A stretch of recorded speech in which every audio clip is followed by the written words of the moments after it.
And we're live for Roundabout Cast 103. How's everyone doing? Good. 103. I'm I'm awake. doing I'm good. alive. I'm enthusiastic. I Okay. texted my father to not scare me this time when we're doing the podcast. That shit was funny. That was really funny, actually. You should do it again. I'm gonna text him and tell him to do it again. No, don't. My heart. We We have the opposite of a jam-packed schedule, but it's still there's some quality stuff in here. which I'm actually glad for. Yeah. We usually wait too long, if anything. I'm glad. Yeah, we that do, we're- we do. So I'm glad we're striking at like a decent time here. Who wants to start us off? I'll Willard do it. does. Oh, okay. No, Willard doesn't, because Bradley does. I started Expedition 33. We recently had our Media of the Year, 2 months ago. But, I mean, obviously that was it was a very important representative on that list, and Got very as high. the apparently game of all time, All it won time. every award ever. Yeah. I had to check it out, so I've been playing it with Willer a little bit. It's pretty damn good, dude. I mean, it's really easy if something gets insanely popular before you try it to kind of get into a mindset of like, is it overhyped? Like, is it really that good? And I think it's kind of just that good. I mean, It's Bradley is currently in Act 1. We just got to Okay. the Gestural Village. We still Oh, got okay. quite a few areas in Act 1 to go through. Yes. Yeah. At least like 2 or 3 major ones. So we're progressing, and I am licking my lips because Yeah. reasons. now the only sometimes with things I like to start with the downsides if I only have like a 1 or 2 downsides in comparison to the good stuff. The only real downside I might give it, because I've been back and forth on whether this game needs a mini map or not. I think it really needs a mini map. I think it does. And why is that? He is correct. This is It the does. ever-present Tyler take, which I don't agree with. I feel like You can disagree, but it is not it's not an opinion, unfortunately. I think the most Except shocking- it very much is. I No, think- it's a UX feature. This isn't like a Dark Souls needs a difficulty slider thing. You know, a This is game a that doesn't common have a sense mini feature. map and has really important items. You actually just named it. It's called Dark Souls, and it's fine. Dark Souls doesn't need a Here's mini the map thing. because it has good wayfinding. I agree with Tyler on this one. Here's the thing. If I did not have Willer with me playing this game with a guide letting me know when I've missed important stuff, I would have missed a lot of stuff. Now, normally in games, the idea is, oh, you would just explore the environment if you care to get that stuff. And I don't know, you would explore it and you would uncover it eventually while finding all these hidden encounters. The difference between this game and Dark Souls, which also does not have a mini map, I think Dark Souls this game's environments are much prettier to look at, which I love looking around at them, but Dark Souls environments are more fun to explore, I think. Yeah, I'll give you that. It's also an action game, so like just traversing through it is more meaningful because like, Yeah. and if an arrow flies at you from a ranged enemy, that's different from you running into a random encounter. Yeah, like I feel like if I'm exploring an Expedition 33, it is for the express purpose of finding these hidden items that I haven't found yet. In Dark Souls, I feel like obviously you want to find items, but I feel like you can explore just to fucking explore the map and find new crevices and shit. I really don't think exploring an expedition is bad at all. It's more like this has a higher FOMO because the things you can miss are so good. They're so good. But even then, it's like I don't know. I think it's fine, and then you can always like finish an area and go through a guide real quick of like what items were in the area, and if there was anything you missed, you just go back and explore something like that. Now that's pretty much the only gripe I have with the game. Otherwise, I think it's firing on pretty much every cylinder. Like story-wise, I'm attached to the characters. The premise is insanely interesting. Even even just the introductory segment, kind of the prologue leading up to it, Yeah, is it's great. The one that Tyler said shouldn't exist. And I'm like, okay, bud, go to bed. No. I think it's very captivating because, like, another game I have later on this list, Red Dead Redemption 2, despite that game deserving a gold crown on its head, because holy shit, and I'll talk about that later, the prologue of that game isn't as good as this one's. It's funny because I tried to start Red Dead Redemption 2 once or twice, And I just couldn't get past the fucking snow segment at the beginning. And I found a lot of other people online who are like, I tried starting this game a dozen times, and It's a lot. I just couldn't get through the snow section. And then they're like, once I got past the snow section, I played it for 200 hours straight, and that's kind of the experience I had. But Expedition 33, right off the bat, I was gripped. Yeah, what do you think of? Do you have any like theories with the story, or like any favorite characters or notable character moments? Because every one of us is ahead of you, so you can speak freely. Dude, I just love Gustav and what's her name? Starts with an E, right? Mael or Lune? Yeah, Lune. I don't know. They just have really good they have really good chemistry with each other as a party because like even as early as I am, they don't necessarily always agree on everything, and they might have like a heated argument over like what to do here, the philosophy of the mission. But even then, when they have those arguments, like they're very still much on each other's side and they can laugh afterwards. I don't know. It's a very wholesome group I have right now. And the dialogue when they're arguing, I think, is so good. I'm a sucker for good dialogue. That's one of my favorite things in story, and I feel like the characters feel really human. They don't overdo it, but they elicit a lot of emotion when in all sorts of lines. Even like something like Gustav like talking to Mael or him writing in his journal. A lot of indirect characterization of how he feels about himself and how he feels about his like three little kids that he like raised that are still on the island. Stuff like that I think is really well done in the game. Yeah, and then like even just from the premise, you've already introduced like a lot of philosophical talking points you can hit on because, you know, there's one guy you talk to in the beginning, or maybe it's a woman, where they're like, yeah, I mean, we're gonna die in our 30s, but that just makes you appreciate the time you have here more. And instead of going on these expeditions, you should just be trying to live it up as much as you can. And Gustav's like, fuck that shit. Yeah. So I don't know, the debates that even that spawns is really fun. An early debate that I thought was really good was Sophie talking to this lady in the town, and she's like, "So I see you didn't have kids, huh?" And then just the ethical debate of like, is it worth bringing a child into this world when you also like die 15 years after you birth them or That's whatever? the thing. It's like if I'm 30, my kid is gonna die when they're like 15. So I don't know. So and then the combat. Oh my god, 10 out of 10. Huge fan of the combat. Because I don't always take super hard to turn-based RPGs. This is a really fun one. So far there hasn't been a point where I felt like it was absolutely necessary for me to go back and grind. There has been one fight where I tried it a few times and went back and got one level and then reconfigured my shit.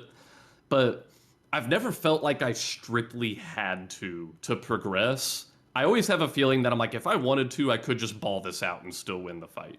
I will say, which I really enjoy. As an observer, one of my favorite things about when we play is watching Bradley get better at the boss fights. And also, when he goes back to the expedition flag and then refactors his whole crew, I just find that shit really fun to see and like see how he thinks differently than me.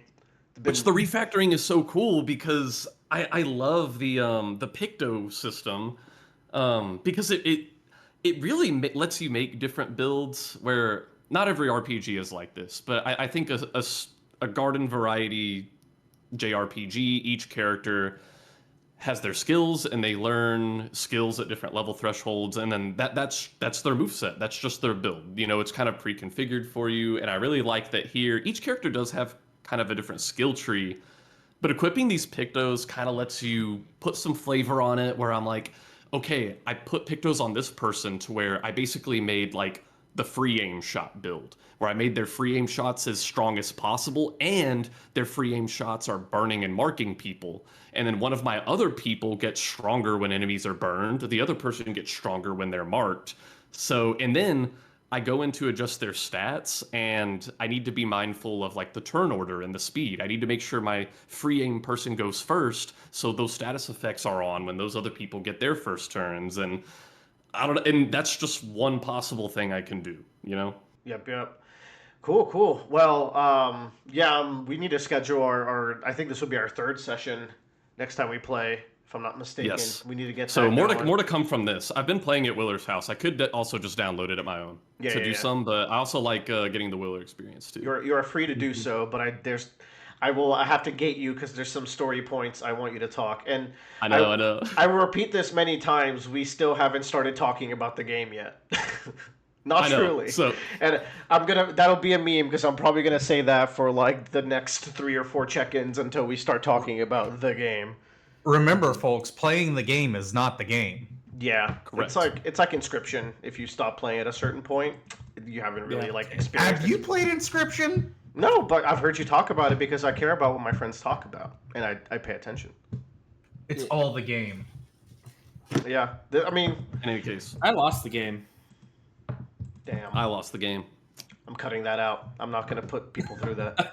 But in any case, Expedition 33 has had a very good first impression, and there's more to come from this. Sweet. We will come back to this soon enough. Also, real quick, what Twig arc are you in? Because I almost always do it. Twig readers.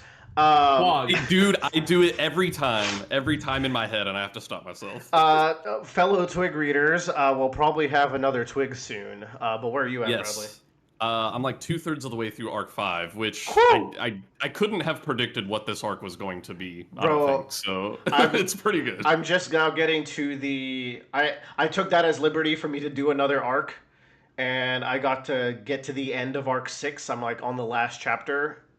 We hit the stretch. This is the good shit right now. I've always heard about Twig is the first few arcs are kind of monster of the week. Like the characters are cool, but the plot hasn't really started up. And then I've heard once the plot picks up, it is like gas. The last chapter I read, the ending had me like jaw dropped. I was like, I cannot believe we're doing this. So, can't wait. Yeah. That arc 6 stuff will probably be 2 talks from now, though. If I had to, Okay. We'll probably do, what was it, 4 and 5? Yeah, we'll do 4 and 5. Yeah, next time. Cool. I guess I can jump in there. There's actually a good segue here. Let me just write down these timestamps. In between waiting for Bradley to catch up in Twig, I think I talked about it last time, but I read a whole last Dungeon Crawler Carl, and then I needed a break from Carl, so I read another book, and then I read like half of another Carl. So, but I forgot to talk about this other book in between. It was recommended to me by a friend. It's called Where Are You Really From? And I thought this was a really good book. Just wanted to plug it real quick. It is a collection of short stories written by the same author. She's like an Asian American. So all the characters are also Asian Americans. I believe they're American. But they're all Asian for sure. They're all Asian at least. That's a big part of the themes and whatnot. And these stories are really interesting, but they also go into like surrealism and a little bit of like horror and anxiety and what is real and what isn't. And I thought they were really interesting. Trying to remember what my favorite one was. I don't want to go into what each little story was, but there's 6 of them. They're all about 40 minutes to 2 hours long. Some of them are like mini novellas. I think 2 of them are, the first and the last, I think. And I just really like how she writes and how the stories are told. So I definitely recommend this if you want a story that it strikes very relatable tones while taking these characters down paths that are like almost fantasy-like, but still grounded within reality. But they really make you see some ugly sides of people. But in a really cathartic way is the best way I would explain it. So that's Where Are You Really From? I also watched the movie The Naked Gun, which Joe has talked about previously in the podcast. This was really funny. I liked it a lot. It was a good time. I haven't watched Naked Gun the first. Correct. So That's why you thought it was very funny. Why is so? Yeah. Break that down for me. So like that movie contains a lot of, I would say, the spirit of Naked Gun and its first 2 movies. Like I think it's still really funny. Like I think I came off my original impression of it kind of like a little bit lesser, but I've rewatched it and I still think it's very charming. The thing about Naked Gun 1 and 2 is that like there are just some jokes and cleverness. Like it's hard to explain. I watched Naked Gun with Liam Neeson, and I could very much clearly see like, oh, this joke is inspired by this joke. It's not directly the same joke, but it's in that same kind of feel. Right. Whereas like Naked Gun, it really feels like a writing crew is firing on all cylinders of like what their style is like. Like you can just like feel it in the way things are executed, things are presented, the way that jokes move from one to the other. Like there's a fucking joke where like there's been a murder at the docks, and they go out there, and it's not like an actual murder on the docks. Someone got killed in the water, so they have a chalk outline in the water that's just floating there around some cones. It's pretty strong. And like, yeah, and it's just like it's shit like, and like they don't like linger on anything too long. It's just like, it's like you have 2 seconds to process the joke, and then the next joke is immediately starting. Like you don't have time to slow down. So I say that because I went to the theater. I thought it was very funny, but I was not cracking up as much as the other people around me who very clearly had not seen the first two. I feel like.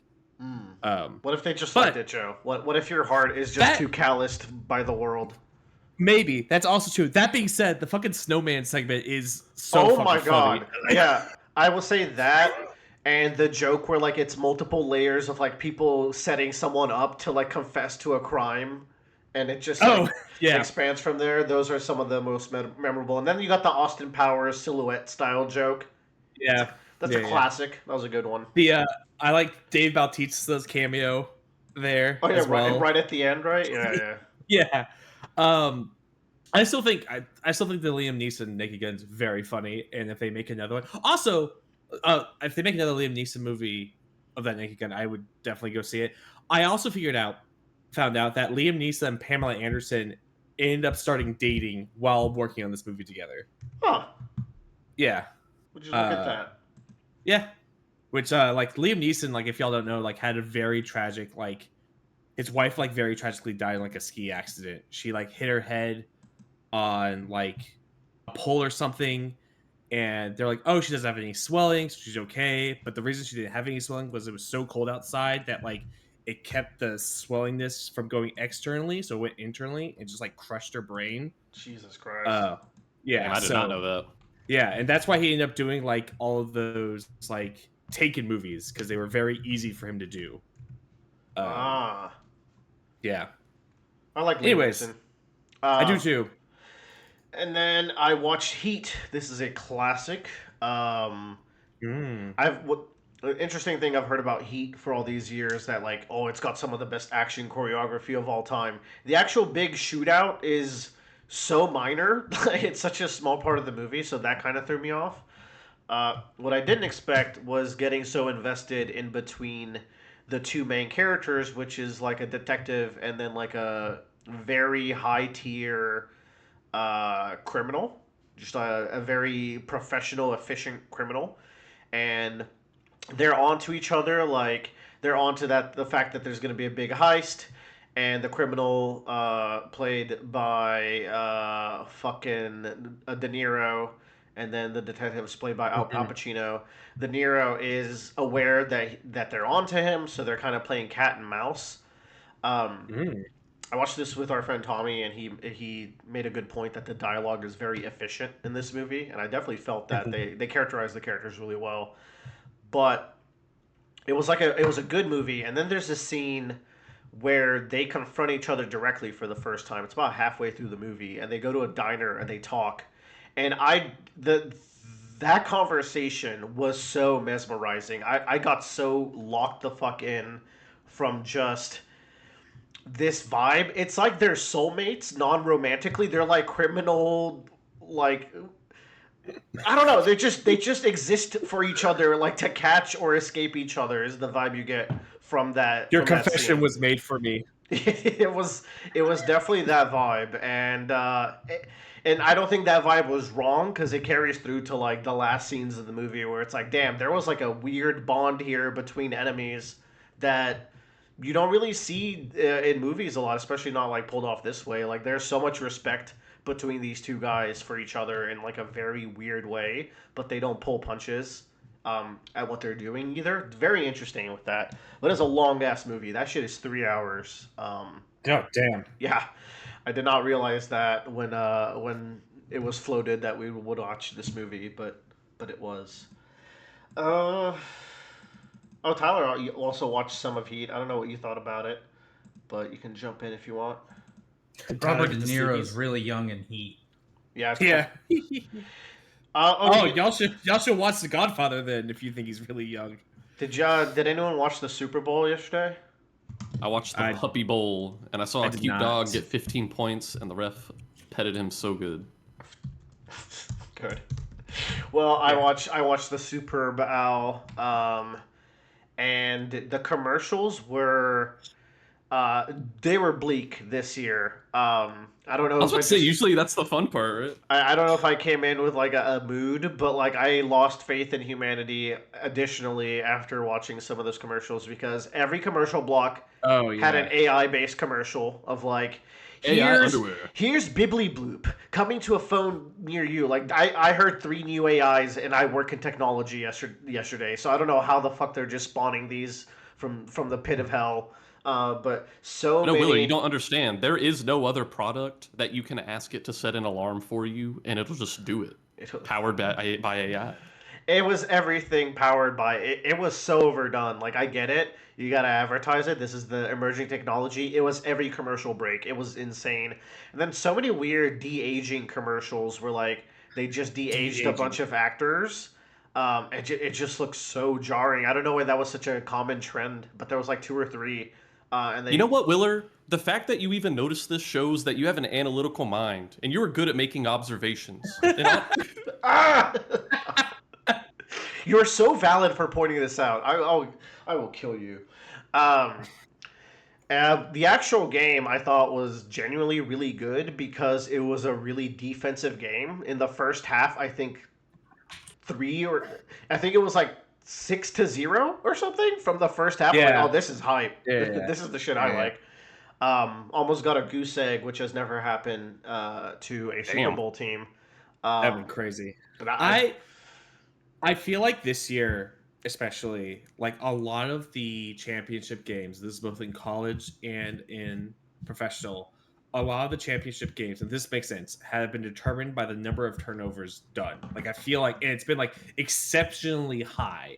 I don't know if you feel like that, Willer. I don't know how much of college football you've been watching either. I only watched like 2 of the big college football games. I love Okay. watching football. I'm very bad at keeping up with it on account that I don't have cable, so I just don't go out of Yeah. my way. So, like, in the college football, the entire playoffs, like, in the track that led up to it, basically every team that won significantly was because the other team, like, just was, like, 3+ turnovers in the game. Like, and it was, I just think that's really fast. Like, it was almost like a curse. Like, especially, like, going from A&M, like, carrying that through Miami all the way to the end.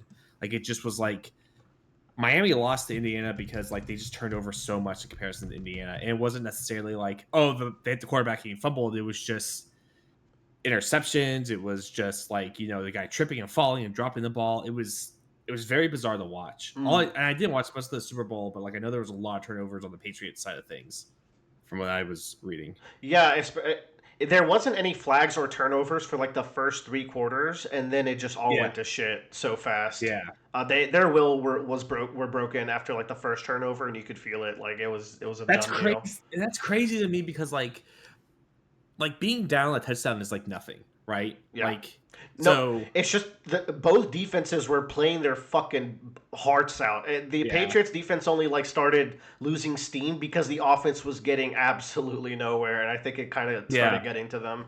That will happen. So I'm wondering if like what this is like football talk, but I'm interested to see like because I feel like that was the same way in college. This too. is like, a media podcast. We are allowed to talk about football. Yeah. I feel like defense was very dominant in college. I watched a lot of college football more than professional football. But I feel like in college football, it's the same exact way where it's like the better defense is like really what kind of grinds you out. And like a lot of offenses were like very underperforming this year. Like I think Indiana and Miami, who went to the playoffs, were the only 2 offenses I can remember watching go like, damn, that's really impressive. So I just wonder what that's going to mean next year. Who knows? I'll probably forget about this whole conversation in about like 3 months time. No, you weirdly don't forget anything. That's a creepy thing about you, actually. What do you mean? You remember everything. It's jarring sometimes. I threw one more in here. I haven't been up too much. I've been doing like a lot of personal projects. I've been like trying to get around town.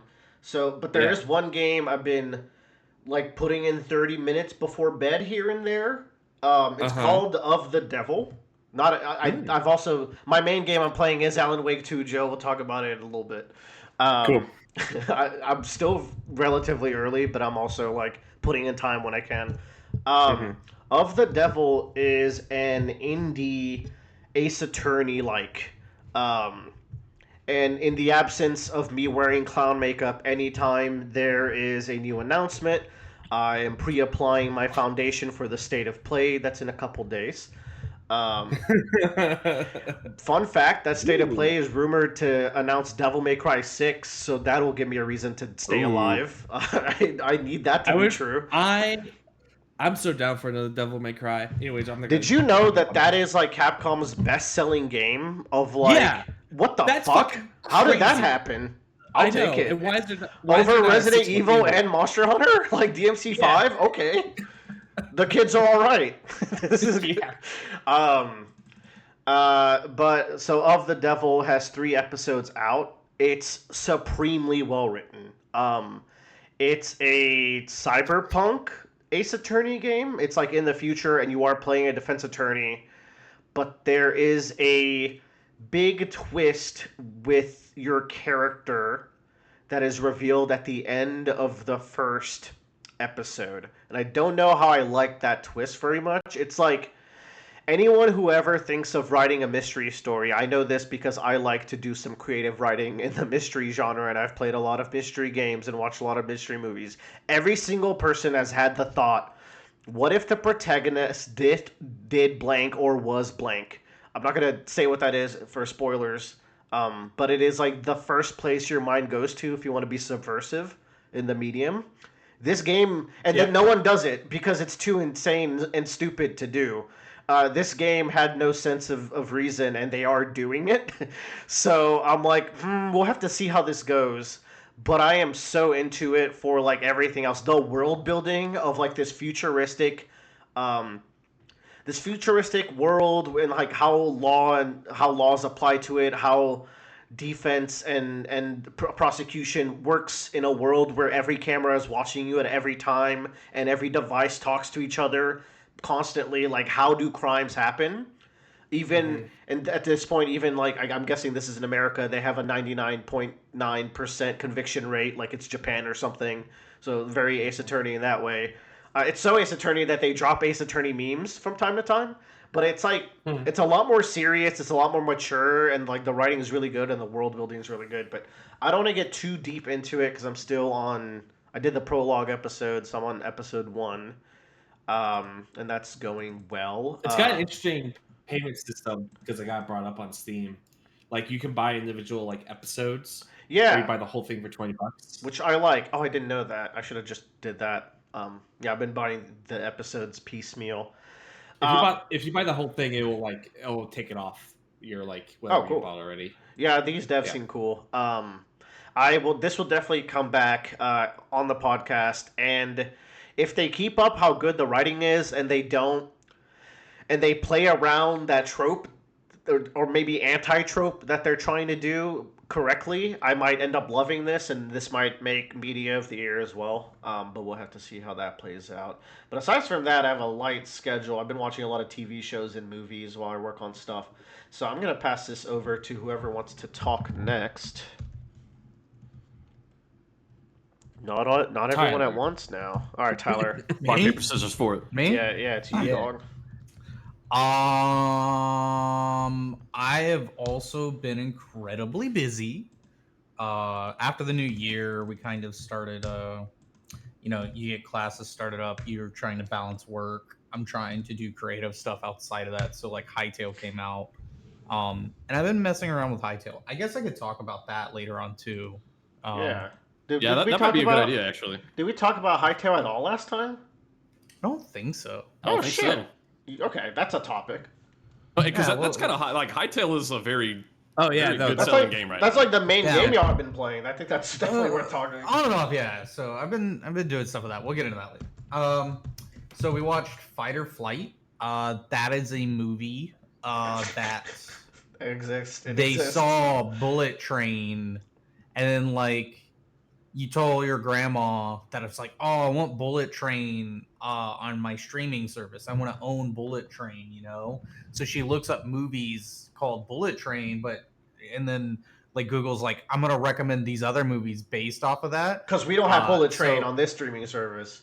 So Yeah. it's called Fight or Flight, and it's literally like Walmart brand, like good value. I Bullet have Train. the hottest take. I don't like this movie very much. I like this movie more than Bullet Train. And the reason why is because the action is genuinely impressive. Like the camera movements, the choreography, they were way more impressive than Bullet Train.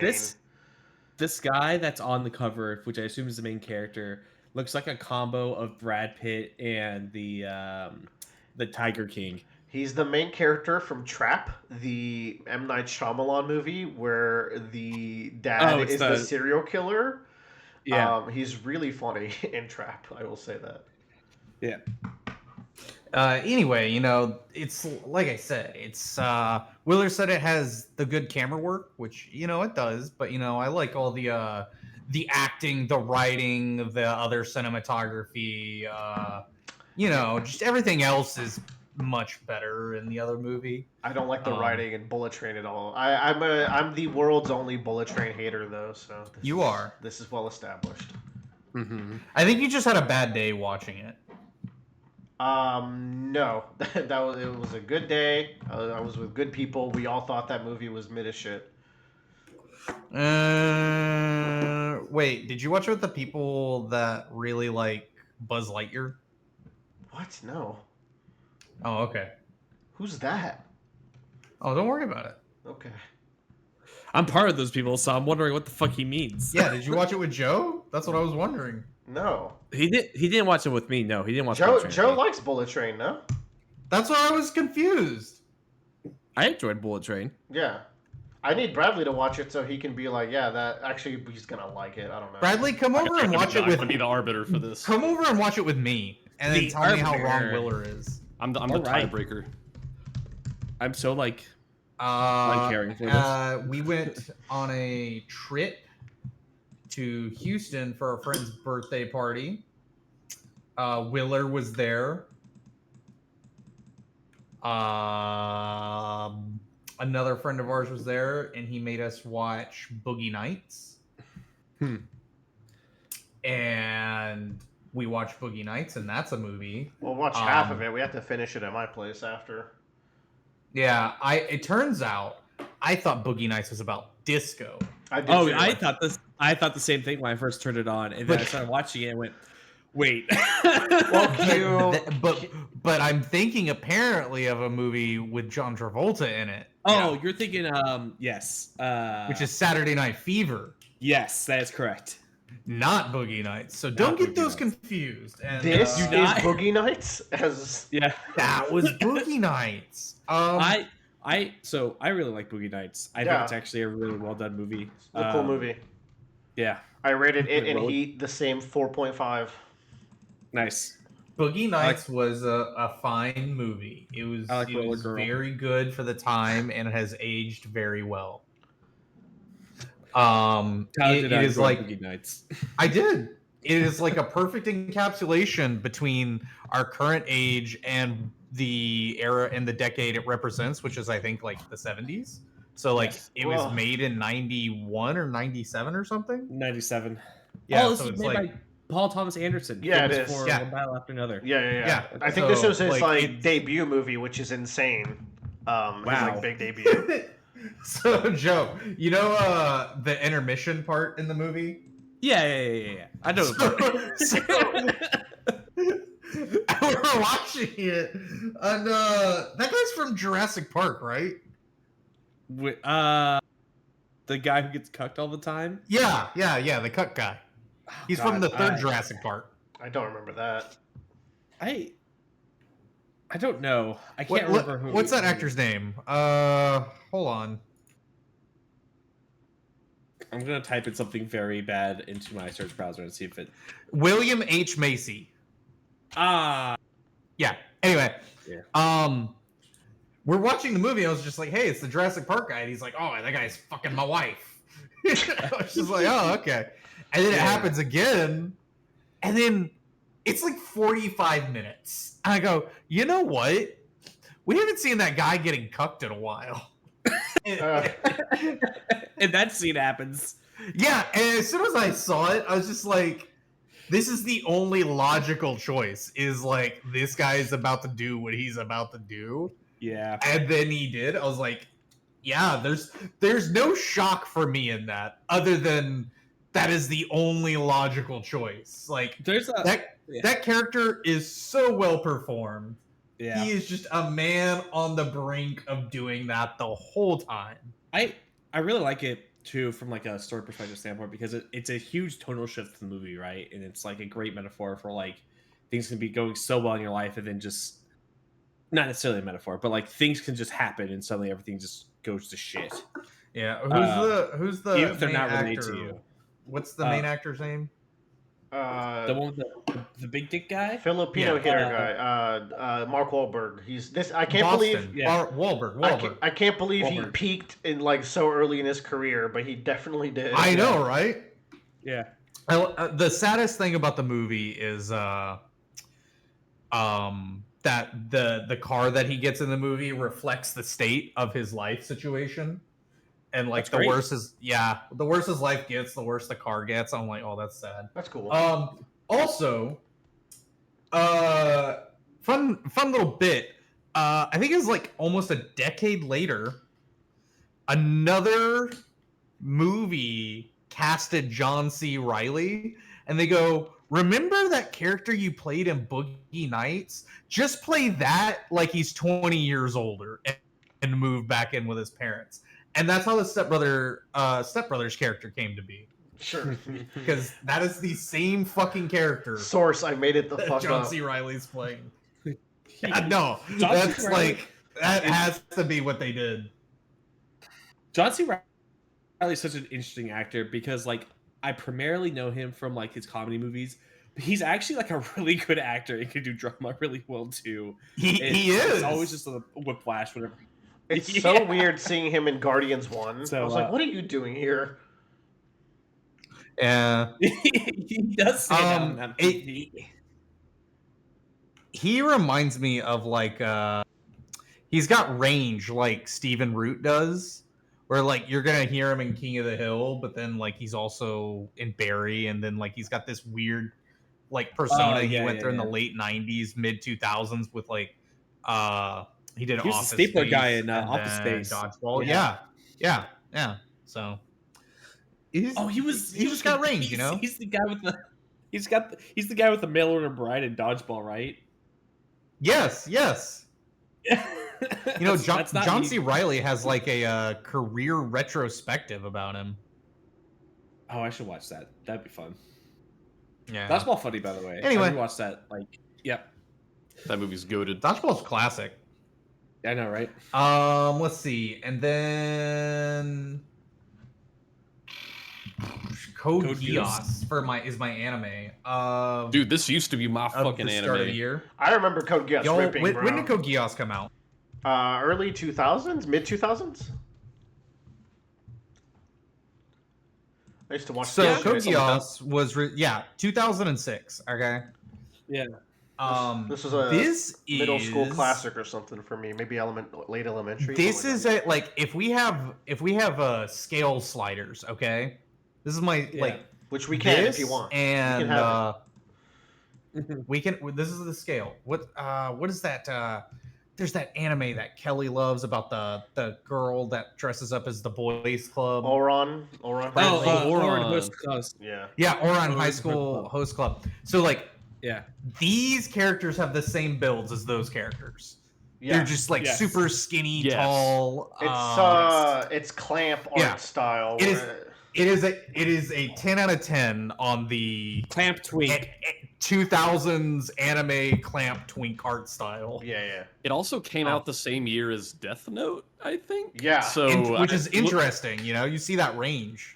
I feel like Lelouch is kind of like a more deranged, or maybe not deranged, but maniacal Lelouch, which is hard. It's hard to be a more maniacal Lelouch. Not Lelouch. The Tony Sopranos. Lelouch is Geass. Tony Sopranos, Lelouch, L into Walter White lineage. You know, it's right there. Yeah. We're still reaping the benefits today. But what do you think of Code Geass, man? About this. Yeah.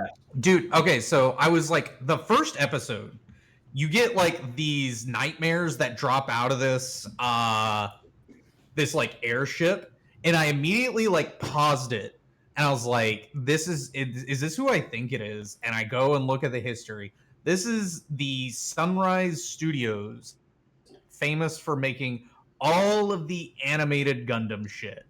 Yeah. And like, they know how to animate a fucking mech, and Dude, it's beautiful. I was gonna say you're not really a mech guy, as far as I know. I can't think of like a mech series you really like aside from. I fuck around with mechs. I used to build a lot of Gundams back in the day, but these were the simple action figure Gundams. Okay. So they were only like 30 to 40 parts, and then you get to play with them and stuff. This is new Tyler Moore. Yeah, there was where did I get these from? There was a store at the time where like I would go and buy these mini Gundam action figures. Like if I Google mini Gundams, the Gundams I'm finding are still not miniature enough for what I was actually getting. I'm sure it's not that important to find out what the store was. No, this is so important right now. All right. They're like these little. Oh man, they were like 4 parts. They were the best. Anyway, it was from like a gachapon machine at like Kroger's. I was getting them out of. They were beautiful. They also did Cowboy Bebop. Yep. They also did Inuyasha. Like this was and still is like Gintama. But like they didn't do all the episodes, you know. They just like work on sections of them. This show is great so far. Nice. I'm really enjoying it. I got to the part where, like, there's another anime I watch called I'm Standing on a Million Lives, and it's an isekai where they go back and forth between the worlds, and they go into the fantasy world to save people in the real world, and the main character is such a fucking edgelord. It's like Lelouch is not. He is an early 2000s edgelord. He's an edgelord with purpose. No, Lelouch is good. He's just good, man. He's cool is. when he needs to be, great. and he's overly theatric, but like not in an annoying way, in my opinion. From what I remember, this was so long ago. No, it's nice. The voice acting and the English dub is great. So I've been watching that. And the music is peak. All the animation is great too. Like I cannot gush enough about how well animated it is. It feels so nice to not be able to recognize the like reused animation sequences and stuff. Like I've noticed a few, but not a lot. That's because I know I'm looking for it, you know? Well, you're allowed to when you're doing mechs because you have to reuse some of those transform animations to make it so your animators can go home a little bit. Just a little bit. Yeah, just a little bit. They get 1 hour of sleep. Choto family time. Choto. But yeah, like I don't know. It's been great. I'm watching this while we are padding out Frieren season 2. Letting that kind of catch up a little bit because that is also airing right now. I think I'm gonna wait till that's done. Yeah. I don't know what other anime I have right now going up. So like did y'all hear that? Yeah. Yes. Yeah, I was gonna get into that, but like I think I have a couple of new. I think it's my buy year was over last year, so I think I should have like a new slime this year, maybe, and maybe a new. Is it wrong to try and pick up girls in dungeon this What year? is a bi year? Were you bisexual last year and you didn't tell us? No. Like they come out every 2 years. Okay. No, everybody's got to have a buy. And then in between those 2 Yeah. years, he experiments being bi. Okay, I got it. Yeah. Yeah. You got it. Actually, yeah. So they started in October of 2024 for Girls in a Dungeon, ended 2025, and then I should have the blue head guy anime coming back too, hopefully, with the bird head. You know what I'm talking about? Brother, that's half of anime. Bluehead guy? Shangri-La Frontier. Oh Shangri-La my God. Frontier. Thanks, Joe, who never forgets anything. You're I the know. best. He's such a freak. What's up with him? I don't like his heart may be failing, but his brain ain't. Sometimes, No. sometimes you just gotta say the correct trigger words and things come forward in my brain. Yeah, and then I've got MF Ghost season 2 on my watch list. For Naruto, we gotta do a Naruto book club soon because up to Pain arc. Yeah, which is great because on the animated side, I am through the Pain arc with Kelly. Interesting bit that they do. So in the manga, we have Jiraiya fighting Pain, okay? Yeah. And then we go into they like reverse the arc order in the anime, it feels like. That's not the first time they did that, from what you explained to me. This anime is all over the place, man. But yeah, like, let's see. We have the Land of Tea escort mission. That's Filler. Yeah. Okay, but that's not Shippuden. Hold on. We have the Tale of Jiraiya the Gallant. That's the actual arc. Yeah. Yeah. And then we have the Itachi versus Sasuke. Whew. I can't wait to get back filler, there. And then the Invasion of Pain. There's an Itachi versus Sasuke filler? No. Itachi versus Sasuke, and then filler. filler. And then the invasion. And then the invasion arc begins. Man, that stretch is so good in the manga. Woo. Yeah, but in the manga, Jiraiya into Itachi into Pain is crazy. I can't wait to start reading it again. I've been waiting for the weather to get good so I can go do some hammock reading. Obviously, that hasn't been the case for a couple weeks here in Texas, but this weekend was fantastic. It sure I will say that. Yeah, I didn't have time, but like maybe this week I might do some manga reading if I get a chance. Yeah, I need to invest in hammock. Willer showed me the way when I was last. It's so good. It's so worth it. I guess it wasn't. It's the same order, but it feels so much different because I guess we were watching the filler. They kill the pacing, man. It's a lot more exciting when there's not random tea bullshit. But here's the thing though. The Six Tails arc I think is really good. It's like the antagonists are pretty shit, but the Six Tails Jinchuriki is I like a lot. Oh, there's a filler for the. Is that the bug? Six Tails. No, it's the snail guy. Okay, I didn't know he got blows a the filler. bubbles. I know all the Tails from the Storm games because they're like that's the most screen time they ever get if you read the source materials like them in the video games. True, but during the Six Tails arc, it's all about how the Six Tails killed his master. And the thing why I like this in the anime is this entire arc, Naruto's just like, oh yeah, my master's the greatest. Oh yeah, he's the best. Oh, my master Jiraiya. All right, let's love stop him. there because you love spoiling shit about Naruto because you did it last time too. But that's very funny. What are you talking about? I know where you're going with this sentence. Dude, Naruto is how old? It doesn't matter. Some people haven't read Naruto. Okay.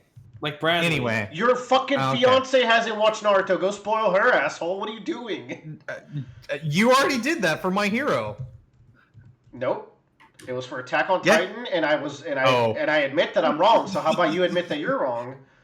I didn't know Bradley hasn't watched Naruto. I thought he had. People listen to this podcast. What are you talking I went through chibi like little kids Naruto, and I thought it was like peak fiction, and then I got to Shippuden, and I could not stay interested. Yeah, Bradley's never gonna watch it. He's fine. Joe also hasn't, and actually he I might. have What? years ago. Anyway, that doesn't. Tyler, do you know this is a public thing that goes on the internet? You don't have to spoil it. I know what you're going to talk about. You don't have to say it. This is the weirdest point to stop a spoiler on old media. Sure, man. Okay, whatever. Anyway, yeah, they just elongate out that part in the anime. It's really not hard to just not say stuff. You could just. I know what you're going to say. It's okay. Okay. But yeah, we're on the Donzo fight right now. Anyway, with Sasuke. All right, let's toss it over to Joe. What have you been up to? Yeah. What have I been up to? Okay. So I'm gonna be real honest with y'all. My life has been packed with work. It's been work, and a lot of painting too. I've been doing a lot of painting lately. But at least that has taken you places, it appears. True. I went to the National Automotive Dealers Association Convention, NADA. I think that's the correct title. And so our company has been going there for the past 60 years consecutively. We have the longest streak in the convention of terms of like showing up and being there. We have the largest non-vehicle manufacturer footprint at the show. Does that make sense? Sorry. Yes. Basically, the only people that have a bigger booth than us are people like Ford, Toyota, gotcha, stuff, those like that. We're like, yeah. So I went because the product that we're working on is going to be very much like the big integration platform between all of our products, being able to essentially access all the data between the different products and be able to talk to each other and things like that. It's a big communication platform. The automotive industry is very far behind technology wise, so this is something that like seems very obvious for people like y'all that are in games or like very heavy into technology. But for dealerships, it's like really impressive, and they are really excited for it. We got a lot of big positive buzz. I did a lot of work to get set up for everyone there at the show. But primarily the show was in Vegas. And so I got flown out there. I was there for 2 nights and I was treated very well. I stayed at the Bellagio, which if y'all don't know, if there's ever the fly through of Vegas in like a movie, it's the hotel with the fountain shooting out of it and everything. I've been there. Cool. I've never been to Vegas at all. So it was very interesting to go in there. And incredibly nice, probably one of the nicest, if not the nicest hotel I've ever stayed at. I have tons of photos actually. I should like post like what I saw and while I was there. What did you think of Vegas, Joe? I really liked it actually. Yeah. I liked it a lot more than I thought it was. Vegas rules. I've been several times. I really like it. I would describe Vegas as the Epcot for adults. Yep. Like it's tons of fun. Joe, there is a fun bit of reading I've been doing about Disney World. Oh yeah, because you say that you're like, oh, it's the Epcot for adults, you know? Yeah. Fun fact, based off of Walt Disney architecture designers themselves. Yeah. Disney World is not designed for children. It is fact written in scripture. That makes sense. Yeah. Children are babies. They sure are. Yep. Because they're not the ones that are going places. The kids are taking them, or the parents are taking them places. Anyways, I really enjoyed Vegas. The first night, I hung out with my boss and our VP, and he took us to the Wynn, which is another hotel, and we ate at a place called Wally's, which is like a very, very high class environment, I would say. Like, you know how like there's an episode of SpongeBob where it's like fine dining and breathing. Mm-hmm. And it's breathing. Like that. Yeah, it's like that. So it's like, oh, okay. Our boss paid for everything. He also ordered everything for us. And it was incredible. It was so good. I posted pictures of like the charcuterie board we had. The chicken that we had, I could literally take a butter knife and like touch it, and it was just falling off the bone, essentially, with incredible sauce.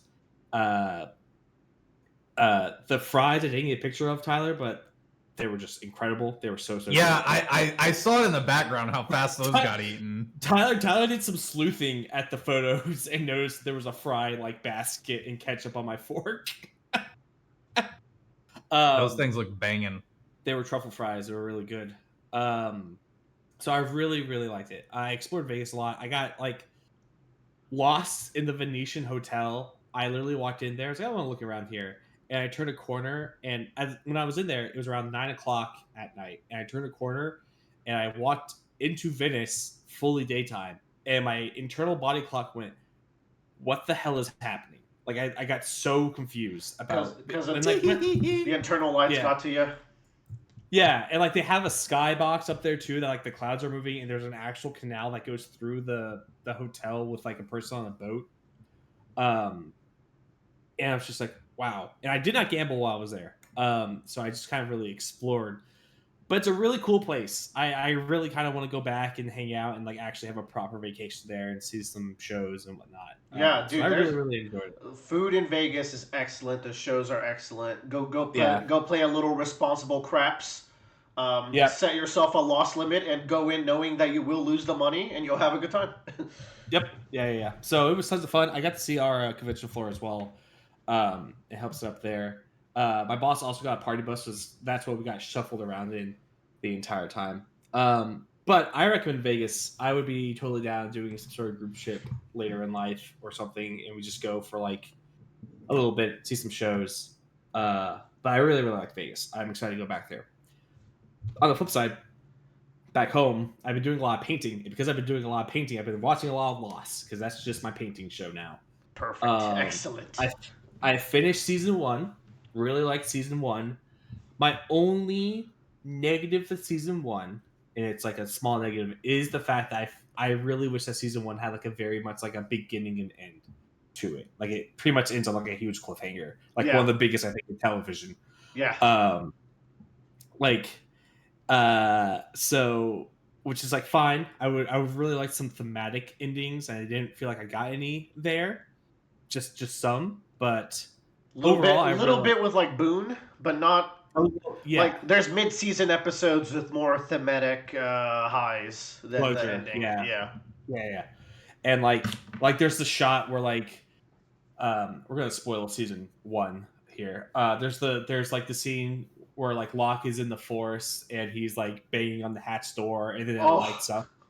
That's great. That scene gave me chills rewatching it. I'm quite behind Joe because I use my time to watch the studio instead, so I need to catch back up to Joe.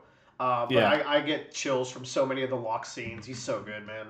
Yeah, and so I've been really liking it. I'm in the later half of season 2, and I am in what I'm now dubbing the balloon guy arc. Man, the cool thing is Joe sends me like hypotheticals. It's like, how would you react to plot point A and B? And I'm like, what the fuck is he talking about?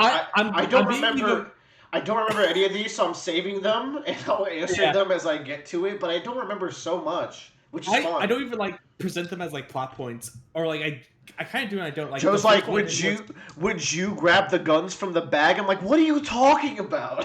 Would you shoot the flare? Would you? That was a good one. That was a good one. But then Joe's like, would you trust the balloon guy? And I was like, from FNAF? What are you talking about? Would you press the button? That was one that was... I can't forget that. That one can't be forgotten. The button...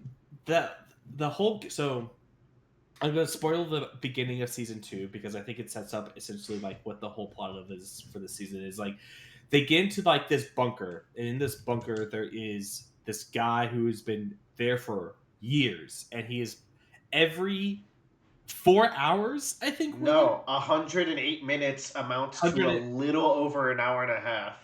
Yes, every 108 minutes he is going to this computer and typing it in. It's not stopping. He's typing in this code and pressing enter to reset the clock, and like that goes on 24 hours a day, 7 days a week. So this guy is waking up in the middle of the night to type in this code, and when our heroes discover him, he's just like, I was told if I didn't do it, bad shit's gonna happen, and I don't want bad shit to happen, and he runs away. I'm And not gonna go into he's depth been why he ran away. he's been But yeah. waiting for a replacement for, I forget what the amount of time was, but he was losing it. He Yeah. was just in this bunker alone pressing this button. and that's got some implications to it, because like for the first season we're sitting on this island and like they're scavenging supplies, they're trying to find food, or like eating coconuts or hunting these boars, and this bunker has like everything they need with the caveat of like this countdown, right? And I think that's such a great setup and like a great like kind of like dilemma to be in, right? This anchoring yourself to this tradition. Yeah, and in the season 2 opening, like the struggle to accept this role of pressing this button that allegedly Yeah. does something bad if you don't press it, and it's like, well, do we shackle ourselves to this absolute nonsense? Yeah. However, some of the characters are motivated such that it's like, this is it. This is like, I've been waiting for something like this in my life, and it kind of pushes the group to do this insane task. But like Joe says, it shackles them to this location. It gives them shelter and food and other like conveniences. So like it has a devil's paw kind of monkey's paw situation. Paw. Yeah. And like I think like so I gave Willer a tier list, and I think I put Jack in like B or C. You tier. put him in like C tier. And Jack is one of my favorite characters in any show ever. I put him in B. I didn't put him in C. Which I thought was very valid for what it's worth. I was not like, oh, Joe's crazy. I was like, I see where you're coming from. And I think like it finally clicked for me. So I should also mention, when I tried to watch the first episode of the season, I was watching in bed because I watched it directly after the finale, and so I wasn't really keeping up because I was going to sleep, and like it wasn't really clicking for me. And then I rewatched it while I was painting, and then like everything fell into place of like, oh, a key character flaw of Jack is that he really doesn't want to take responsibility for anything. He's so good. This show lives and breathes by the dynamic between the main character Jack and one of the other like major main characters, Locke. And how they are just so different from each other, but they still do respect each other. They're so different but so similar, because they're on like the same path of what they want to do, but they just have different ways of going about it, right? And like that's why this balloon arc guy, I think, is really interesting, because it's like making shit up, dude. That's not a thing. I don't remember this. But season 2, I've been really liking it a lot more than season 1. I will say there are some characters that I really liked from season 1 that have been pushed to the side in comparison. Most notably, Claire and Charlie have like no time. Don't worry about Charlie. Claire is definitely not amongst like the top tier focal characters, but she's got like importance in the story still. Yeah. But Charlie gets his day, that's for sure. He's great. Yeah, I just finished like a Claire oriented episode, which was kind of revealing. The thing about her episodes is that they're much more like mystical. Not mystical. I would say more towards the mystery of like the island than the actual like dynamics between characters. Well, that's what I mean by like Lost has like its survival elements, as it's like mystical elements, it's like mystery elements. So like hers are more on that side. I found Joe's tier list here. I would just list out his top 5. He's got this from season 1. He's got Locke, Charlie, Michael, Saeed, Sawyer, and Jin. No, not Sun. Sorry, Sun. So we'll see how that develops over time. Also, I had to stop doing this. I would say something not necessarily bad, but something about a character. And literally 5 seconds later, the character would die. Joe's like, I don't know how I feel about this character, and he sends me a screenshot, and then he's like, all caps, oh my god, he blows up a frame after I unpause this. That's been giving me a lot of joy, Joe. That's been great. Now stop cursing these characters. Never. Holy shit, they just got shot. So good. But yeah, I really like Lost a lot more than I thought it was. I was talking to my family about that, and they were all like, "Oh, you're watching Lost? Well, maybe you can keep up in seasons 4." I'm like, "Okay, whatever. We'll see how it goes." Bro, I'm looking forward to talking to you about season 4 one day. That'll be very fun. I'm curious to see how your brain interprets some of that. Um, Yeah. I've been thinking of like how Bradley would get along with Lost.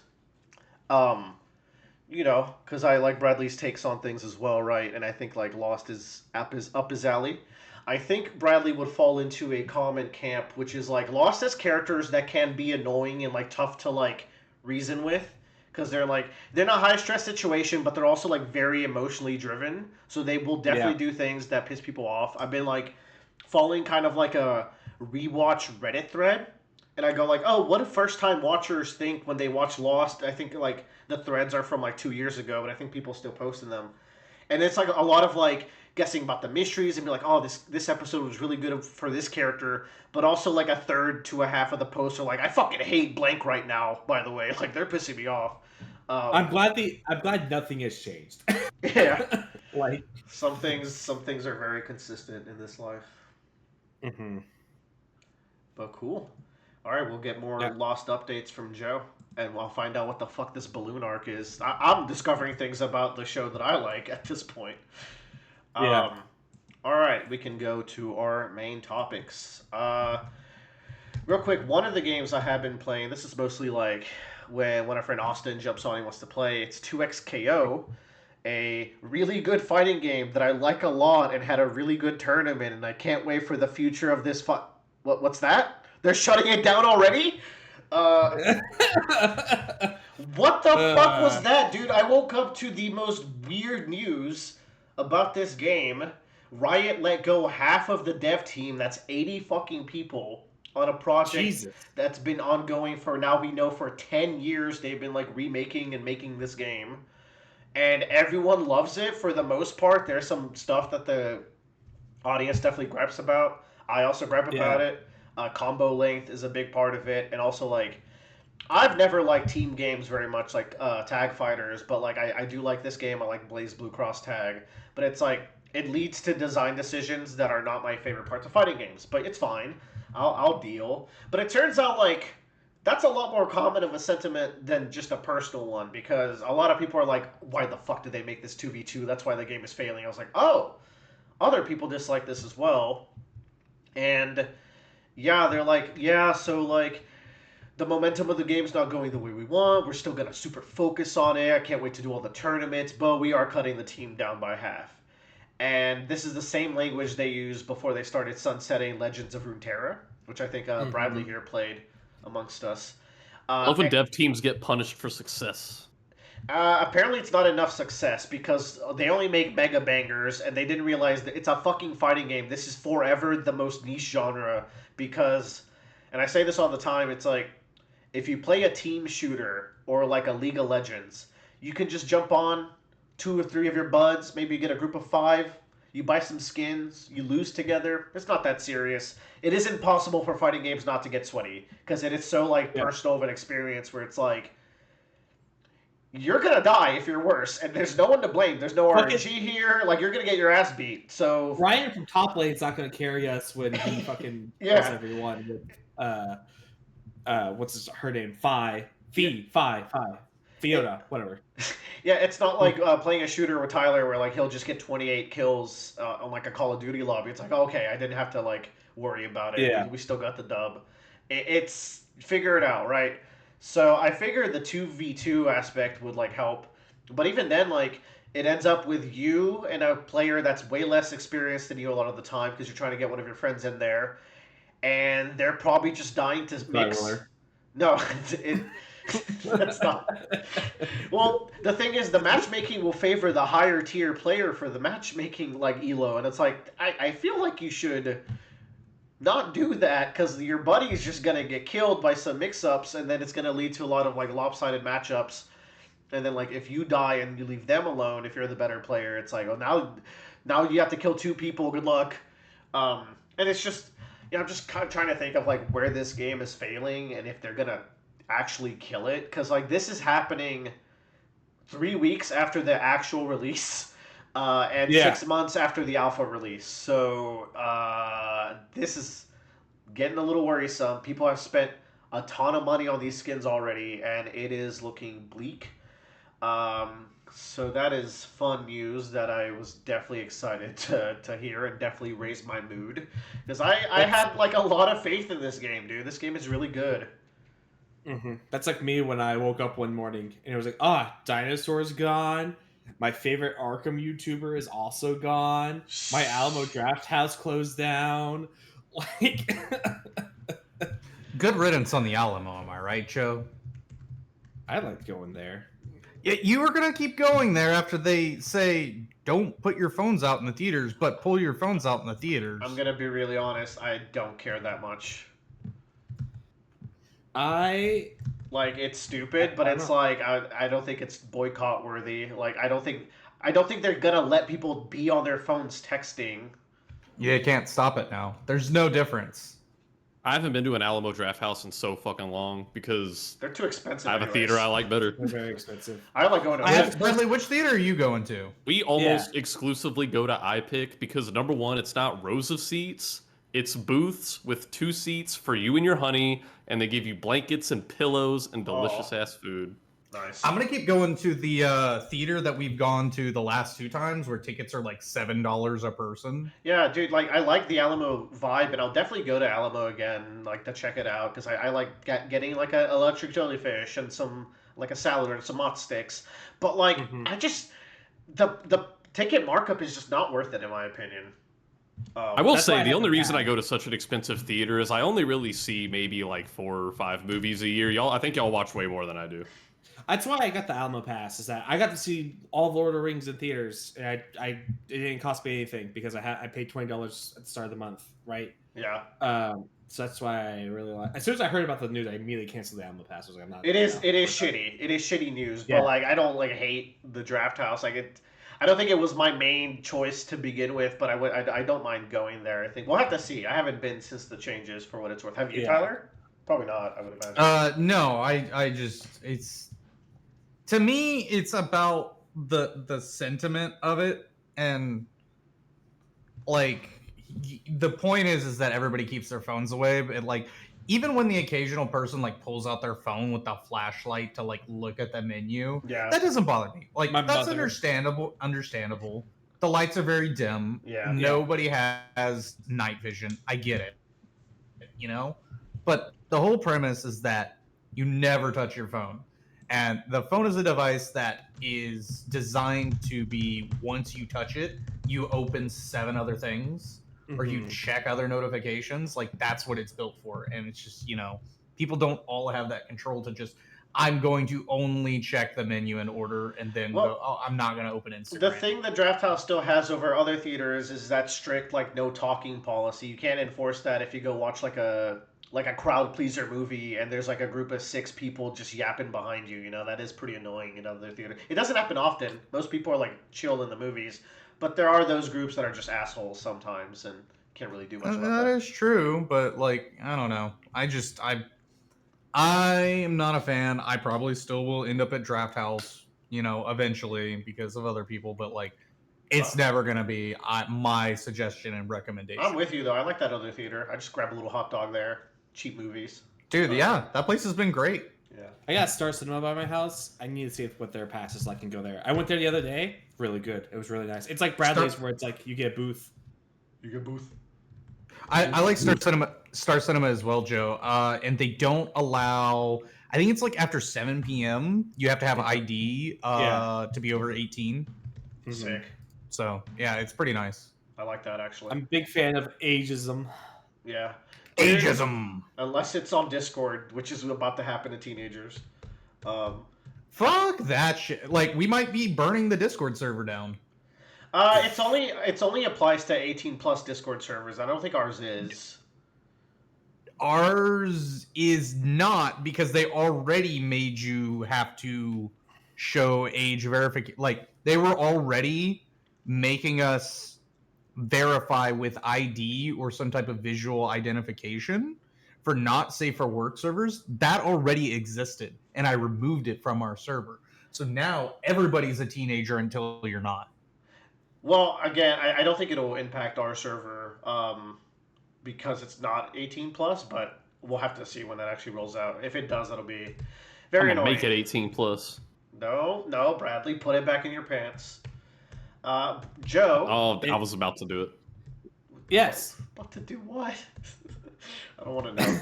I don't want to know. What's you caught up with Ichi the Witch? I wanted a little catch up opinion from you. I really like Ichi. I think this arc is actually really brave of like a plot device. Yeah, And- that you turn the and page everything. and you see a pregnant woman stabbed through her stomach. It's like, oh shit. Yeah, like it's like oh okay, we're doing this now. All right, cool.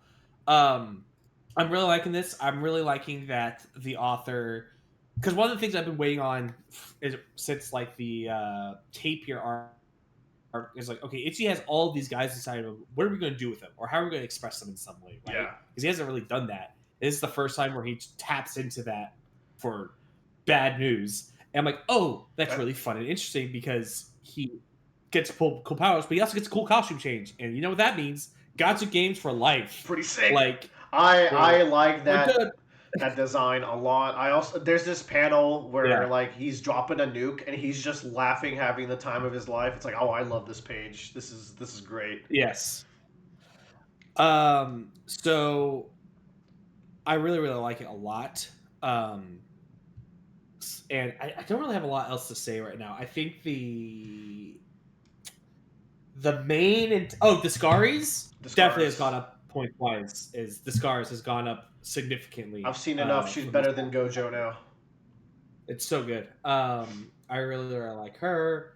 I think our 2 magics that we have in this arc are really good as well. Maybe 3. I forget if that other guy that has the zombies is a magic or if he is. He ambushed Discaris in like the headquarters and then bounced. Yes, I remember. Opposite. Discaris attacked him because he was talking to the Prophet Lady. True. Prophet Lady is also another. Yeah, so there's 4 relevant ones. Yeah, well, kind of, but she's not really because she's actually a cool magic within the person. Yeah, which is another really cool like experience to the story. I think the author has really gotten its footing. Like this is like the kind of like we're really going into like the dynamics of like what this role in the story is going to be about, and I'm really excited for that. So I just read today's chapter like right before we got on because like I should probably Willer has me on Itchy catch up. I should read this week's. You're ahead of me by like 2 or 3 chapters now. Okay, good. This chapter was very good. Dope. We got our hype moments going. I think the author is doing the same thing that Oda does, where it's like we gotta distract Luffy for a little bit, to give everyone else time to shine. That's a classic. But also have him do. Yeah. Toriyama coined that by putting Goku in pods and Dragon Roads and just straight up sending him to heaven. Like whatever we're gonna do, like, man. I think the difference there is though, like Goku eventually has to clean up everything. Like Like Vegeta and crew didn't clean up the Ginyu Force, Goku did. Yeah. But I feel like this group is doing really, really good. God, what's his name? The guy with the arms and everything that fights the magic. Yeah. Is his name Bakugami? No. Roku? I think so. Roku?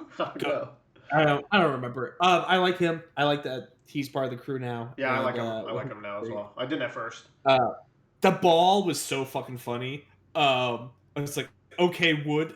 Oh man, that was so good. I like the Komugi getting some like limelight. I'm still waiting for her to like blossom. Yeah. Oh, when Ichi found like that broom, like just straight up on Witch's broom, I was like, I cannot wait to see him riding that. That's really cool. He was like, like that. He liked that shit. What? Great gun. Yeah. Yeah. Yeah. Chekhov's gun. Like, what's that? And we're going back to like Ichi's like motivation for the hunts or justification, which is death for death, right? Yeah. This seemingly balance of like all life is sacred until you choose to take it, right? Which hooked me from the beginning. That was my initial hook. Is like how interesting of like a shonen protagonist it is to have like that kind of worldview and like so deliberately. I'm very into it. Mm-hmm. Cool. But yeah, that's all I got about Ichi. There's not a lot. There's not a lot right now because we're in the middle of an arc and we're nearing its climax, I think. We'll circle back when this arc finishes then. But yeah, I just wanted to see your catch up since you read so much recently. Speaking of the wizarding world, we have Wizard Block, where Bradley is going to do our favorite pastime, which is revive J.K. Rowling from the grave. You just find new ways to talk about Harry Potter. It's great. Stuff just keeps popping up, dude. Harry Potter came out with full cast audiobooks, where like each character is voiced by a different actor, and they're pretty fantastic. Here's the thing: there's tiers to audiobooks, right? At the lower end, you have your fan projects, your Worm audiobook. God bless those people for reading all those words, but audio quality's not always there. Then you have kind of the next tier, which are also kind of free fan projects, like the Pact audiobook, which are pretty fucking quality. And then you kind of have the next tier where you start getting into like big releases, Stormlight, which has pretty fantastic audiobooks. I would even put Dungeon Crawler Carl a tier above that in terms of like audiobook quality, like the production. This is now my new like oh my god, these are incredible to listen to. The quality, Really? the acting, and they have so much flavor in the background. Like when they're walking through halls, you might hear like echoing footsteps, or when they're eating, you might hear clanking of silverware. But they don't go overboard with it to the point where it's like annoying or distracting you from the words. I don't know. It makes it easier to imagine yourself there. These are very quality. And these like just came out. So, in terms of the casting, it's pretty damn good. Like Hugh Laurie is Dumbledore, and he does a great job of it.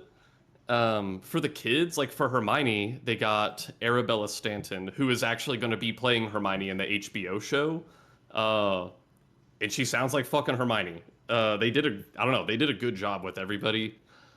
And this is also just a good chance to kind of revisit the books because I haven't read all the way through them since I was much younger.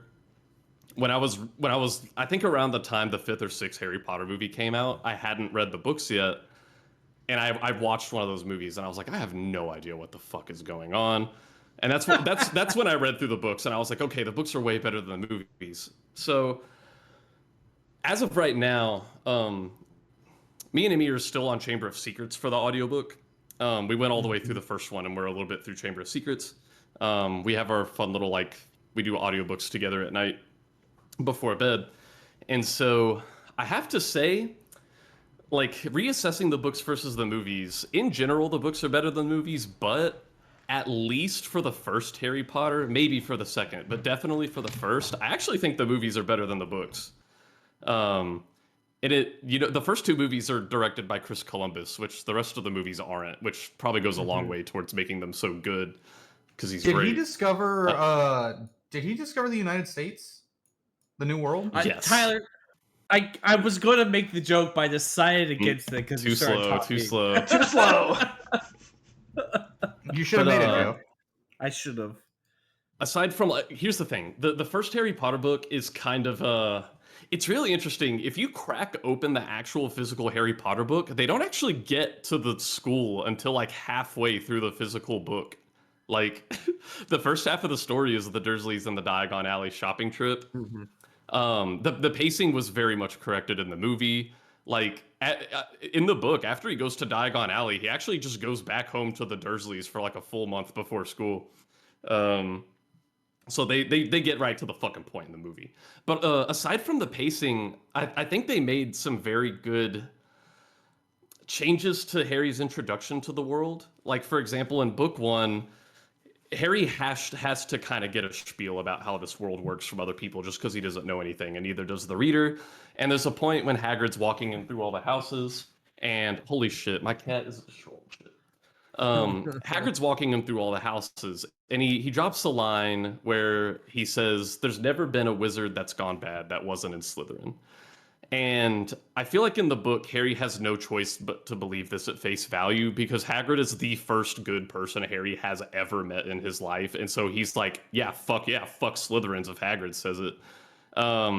In the movies, I think they have a more interesting presentation of this where Harry has just met Piers for the very first time. He's known Ron for maybe a couple of hours.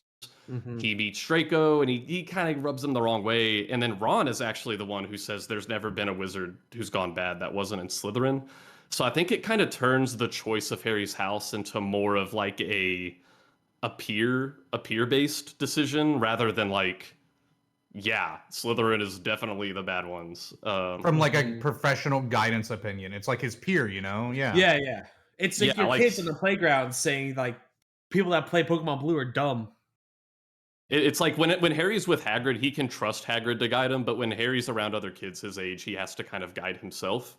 Mm-hmm. Um, and also, I think I man, I'm at a point where I have a greater appreciation for this story and types of stories like it than I used to. I consider Harry Potter like very close thematically to something like Star Wars, which I very much like now.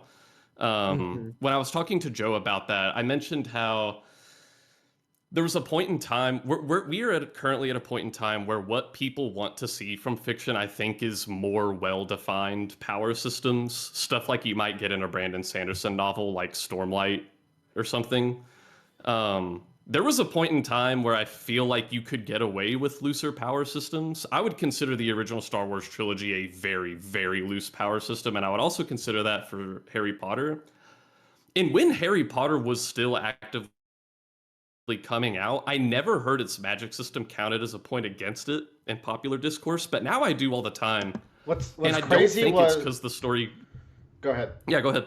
No, I was going to say, I don't think it's because the stories got any worse. I think it's because the taste of what fantasy readers want to see in a story has changed. And because of that, they think the story got worse. I have always had a disconnect with Harry Potter's magic system, Well, I know and that. like, yeah, I was on that since as like a kid. I was like, it's too loose. They're just like, why don't they do stuff? Why do they just yap all movie and then levitate a couple things here and there and then shoot like a Patronus?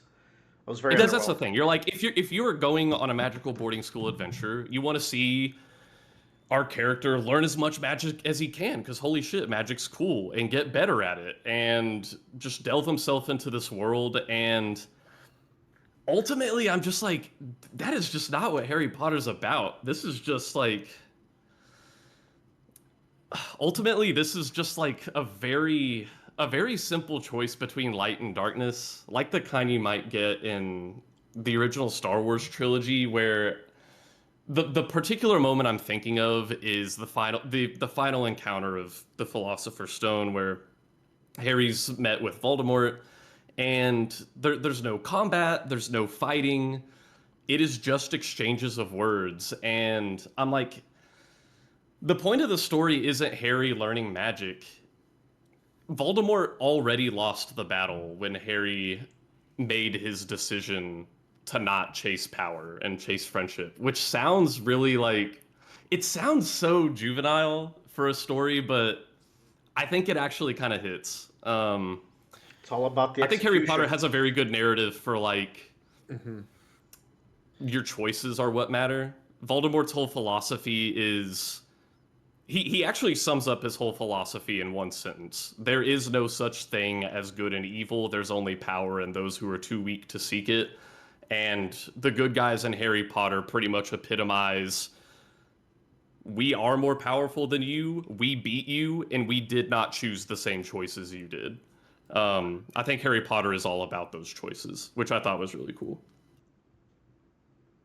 Now, now, But now yeah, to recap, you are proclaiming that Harry Potter is not about the magic. It's about the choices.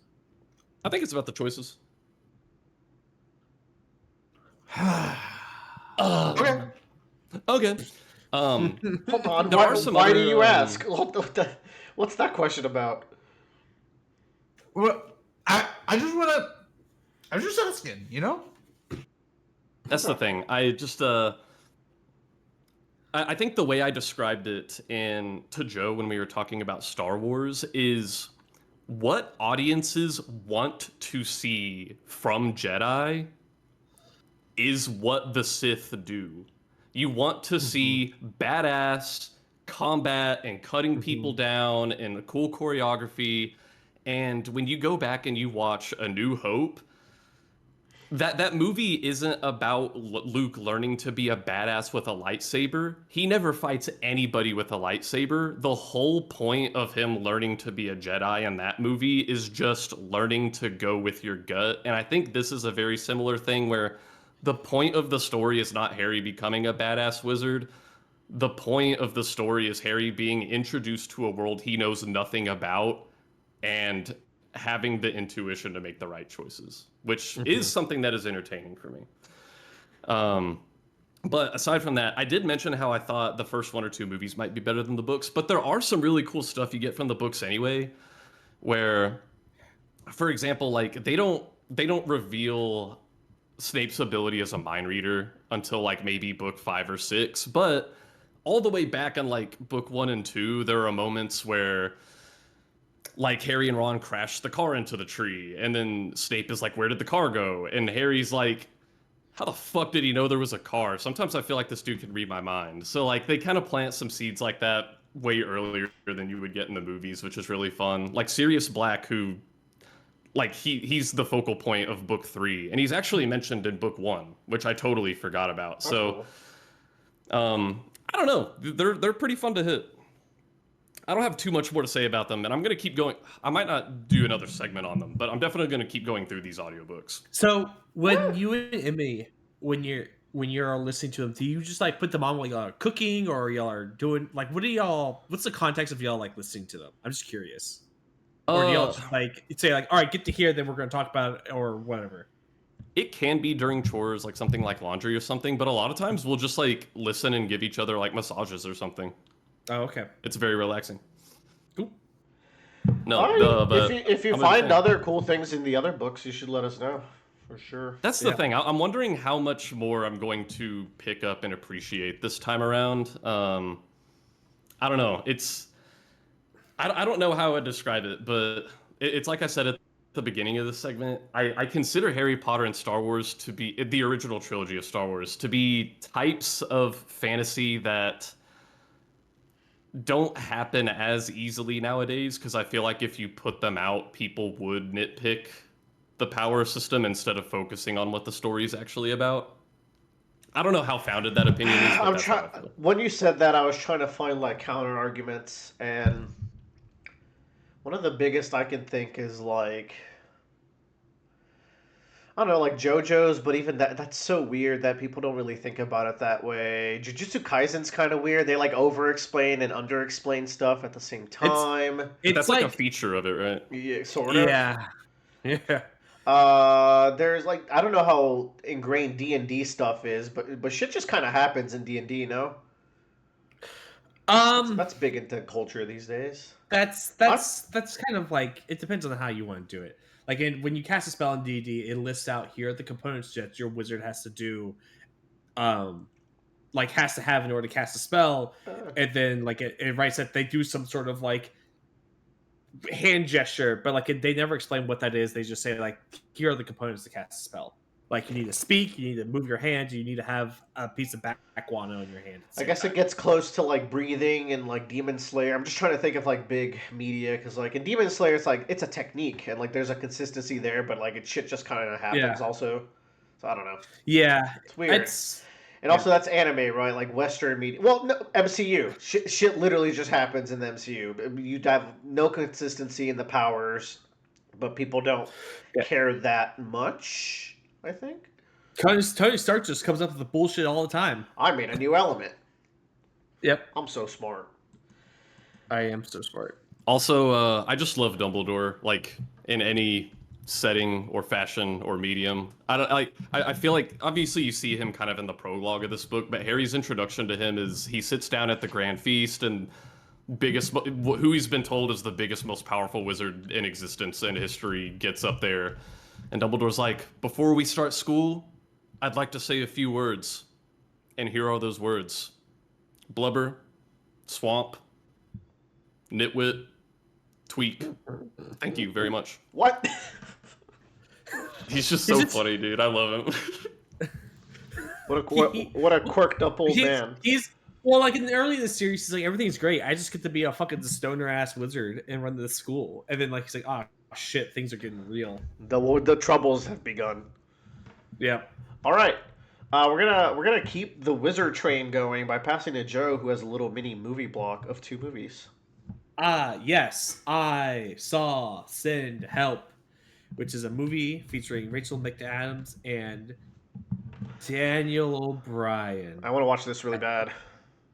I really like this movie. The premise of this movie is that Rachel McAdams is a hard, busy bee worker for 7 years at a company in strategy and planning. She goes on a work trip with her boss, her newly appointed boss, who is the CEO of the company, and they crash land on a deserted island. And she is a big survival head. Like she fantasizes about survival situations. And shenanigans ensue. I say that in the most lighthearted tone. This is a very thrilling and very like tense. I wouldn't say very tense. There's a lot of thrills. There's a lot of tension in the movie. It's a Sam Raimi movie, so it's got that corny horror to it, right? Mhm. Like lots of screaming, a lot of like over excessive gore, a lot of like what the hell situations. But like Rachel McAdams kills in this movie. She's so good. Um, it's especially impressive because it's literally her and the other actor, and the other guy's doing just as good as well. I don't think he gets enough praise, but he really like does that CEO dickness to a T. I think Tyler would love this movie. Like it's got everything that Tyler likes, which is over excessive gore and revenge porn. It's on my So- watch list, so that's why I'm kind of tuning out. Yeah, I gotcha. I don't want to talk about it too much because I want y'all to like watch it and we can talk about it together. I will. That's a 'cause I think- promise. Yeah, because I think it'll be very interesting for us to discuss. Because there's a lot of I went online and there's a lot of people that were saying something. Oh, this character was actually always this way, and I don't 100% agree with that. I think the movie is telling you something very, very different. So, I think I know exactly what that would entail. So that's enough out of that. yeah. Just So, from the anyways, I can see where that would go. That train of thought. yeah, Send Help. Great movie. I recommend you all to see it. I think you'll have a good time. So I left one thing out about my Vegas vacation. I saw The Wizard of Oz. Oh, the play. I saw the movie at the Oh. Sphere. Oh, the Sphere's cool. Yeah. When you Yes. first sat down in the Sphere, did you get a little scared? I did. I got Yeah. very like vertigo-ish. Yeah. Like that shit's a little creepy. yeah. So Tuesday night, my boss let me know. I was like, "Hey, I have a work meeting. You are not invited to it because it's a very like high, like exact VIP vendor meeting kind of a thing. Like it's a big business meeting." And she's like, "So like find a show. We'll help pay for it. Just go do Sick. something." And I was just like, "Okay." And I was like, "Let me see what I can watch." Everything I really wanted to watch was sold out. Everything else was a burlesque show, and I don't think that'd be great as an expense reporting to say I went to go watch The Empire Strips Back. Strips back. That's funny. Yes. So I went and saw but I really wanted to go to the Sphere, and they were playing the Wizard of Oz there. I was like, okay, you know what? Just for the sake of going to the Sphere, I'm totally down to do it. And so I went there, and they had a lot of themes into it. Like you go into the lobby, and everything has a sepia tone to it, like with the lights and everything. They have props from the movie, or like remakes of like the movie props and stuff. Very cool atmosphere. Walking in and sitting down, it's like really jarring. That screen is huge. And I will say I was very impressed with the show, but also felt very weird about it. So one thing is which I did not realize until I started watching the show and afterwards, was that obviously Wizard of Oz is a movie that's 100 years old. Like it's Literally. ancient. Yeah. So it's made for like a smaller screen, like it has a smaller ratio, so they have to expand the like what you could potentially see. And so they digitally like expanded portions of the movie, and then had is a strong word, but they also AI'd some things on the outskirts of the screen because it makes sense for things to be happening there. For like example, at the farm, there's like a close up of Dorothy and she's injured, and you can hear people running in from the right side of the screen. You can't see that in the actual film, but the screen is so big they have to put something there, so they like make a little man, he's running off the side of the screen to come into frame. So they're doing stuff like that, right? Is this a recent show? They got the Gen AI in there, the slop. I think so. Yeah, they got the slop. Uh, and I was just like, that's so bizarre. But there are other parts where they just handcrafted, like, and expand the scenes and like really kept to like, oh, here's like this like the forest or like the Munchkin village, and we're going to like expand out what that looks like. It's like, oh, that looks pretty good. And then it's like, and then we're gonna copy and paste the Munchkins 30 times. I'm like, hang on, Gabe, let's relax. Like, very, very, very, very odd thing to do. That being said, the other elements that they did were really fun. The Twister segment of this movie was awesome. It was so Ooh. cool because the Twister comes up and they start spilling the whole theater with smoke. They start blowing leaves in there as well. So like, and it starts like spinning around as like the stuff shows up on the screen. It was incredible. One of the coolest experiences I had. Like, I was like, wow, really That sounds worth to see rad. it this day. When I went to the Sphere, we watched a like Beauty of Earth kind of presentation. Yeah, That really I took. hear that's fun. Yeah, it was good, but that seems like way more fun. Like getting like a real narrative out of that. Yeah, and like they did other things too. Like they go into the apple orchard and like they fight the little like trees and like there's apples falling off the trees. So they have apples drop from the ceiling that are foam, and like you can take them home as a little like takeaway. When the monkeys start flying, they send out like drone balloon monkeys to fly up above the head as well. So just like little fun stuff that I think really kind of like just makes it like more fun because it's a very old movie, right? That being said, I've not seen The Wizard of Oz in a very, very long time. And like the movie is almost there to modern standards, I feel like. Like there's just like there are some thematic elements that like, ooh, if we just like had like someone come in with a more modern pen, I think you could really make something really good about this movie. All about like acknowledging who you are and what you can accomplish and like being confident in yourself and those kind of things. And it's like on top of all the friendship and stuff, like the ending of like, oh, well, Scarecrow, all you're missing for a brain is a diploma. And then he recites how to find the angle of a right angle triangle, Pythagorean's theorem. Yeah. But it's like there's just some kind of like very pure essence to the film. Like when they're just doing their songs, the songs are very quick. The dance numbers are really fun and they're really impressive. Like the guy doing the Scarecrow dance, like the way he moves, the way he falls down, it's like you're like, wow, that's how I think a Scarecrow should move. And that might be because like he was the first guy to ever display what a Scarecrow should act like on film. Who knows, right? Same with the Tin Man. The Tin Man costume is incredible. Like that thing looks so good on an 8K resolution screen. Like I don't know how to explain it. It's so simple but so effective and iconic. That being said, Judy Garland and hold on 1 second. Judy Garland is Dorothy. Dorothy and Margaret Hamilton, who plays the Wicked Witch of the West.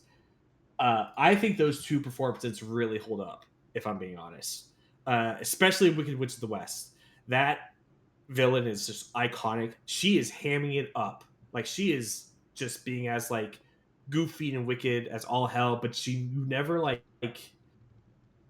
there's never this sense of like non-threatness to her. Like she's still fucking sitting there throwing fireballs at the Scarecrow. Like it does not care.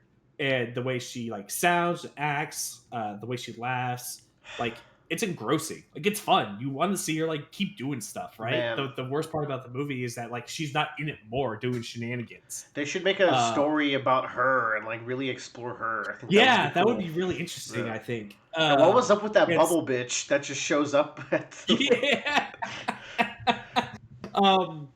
So, and then there's a scene in the Wicked Witch's castle where Dorothy is like crying, and then like she touches the crystal ball, and like it shows her aunt that she lives with, and like she starts like pleading to take her back, and like you legitimately, you could legitimately think this woman was actually trapped in a castle, and she probably was because the way she was treated on set. Like she is in like in absolute fear of where she is, and it's great, it's awesome. So that being said, turns out I still enjoy The Wizard of Oz. Kind of a fun movie. I wouldn't say it's like the greatest movie I've ever seen, but it's also at that point of like its lifetime where it's milestone in movie making. 100 years of cinema, and like yeah, and like holds up. pretty still engaging plot. Like it's not dummy simple. Like there's cool things going on. Like Yeah, the subversion of the wizard itself for a plot line of 100 years ago is like that yeah, must yeah, have yeah. blown the heads off. That's really cool. Yeah, like that's such it's a great like twist as well, and like it's like I don't know, it's really really cool. it just And It just reminds me, like, I love cinema, and we are kind of killing it because, like, now even like Darren yeah, Aronofsky's making entire TV series that are all AI, and it's like, we're trading man, this iconic performance of the Wicked Witch and them using the means of the time to craft this badass uh, Tin Man costume. And we're trading all yeah, that in and taking the human element out. I posted like a video where Brandon Sanderson talks about like, yeah, AI hmm is going to get as good, if not like, it probably can't get better because it steals everything it does. But it's going to get as good at yeah, art and writing as humans one day. But that's not what it's about. It's about the fact that people yeah, got together, put their heads hmm together, used their tools to create something. yeah, And that's where like it really loses me. And it's like he's saying exactly how I feel about it. And I feel like that's really happening in cinema when a very well regarded director in Darren Aronofsky is now drinking the Kool Aid. Even fucking yeah. Mad Max guy, what's his name? Uh, Uh, is it George uh, Miller? No, not George Miller. It might be. Anyway, yeah, I think it is George Miller. so many like well-regarded directors are drinking It's George that Miller. Kool-Aid, and it's like, look at what we're missing here when something like this holds up. Yeah, they had to make some fuckery to like make a new experience, but if you sit down and just watch Yeah, The Wizard of Oz on like a normal TV, you're still gonna have a good time, which is yeah. insane.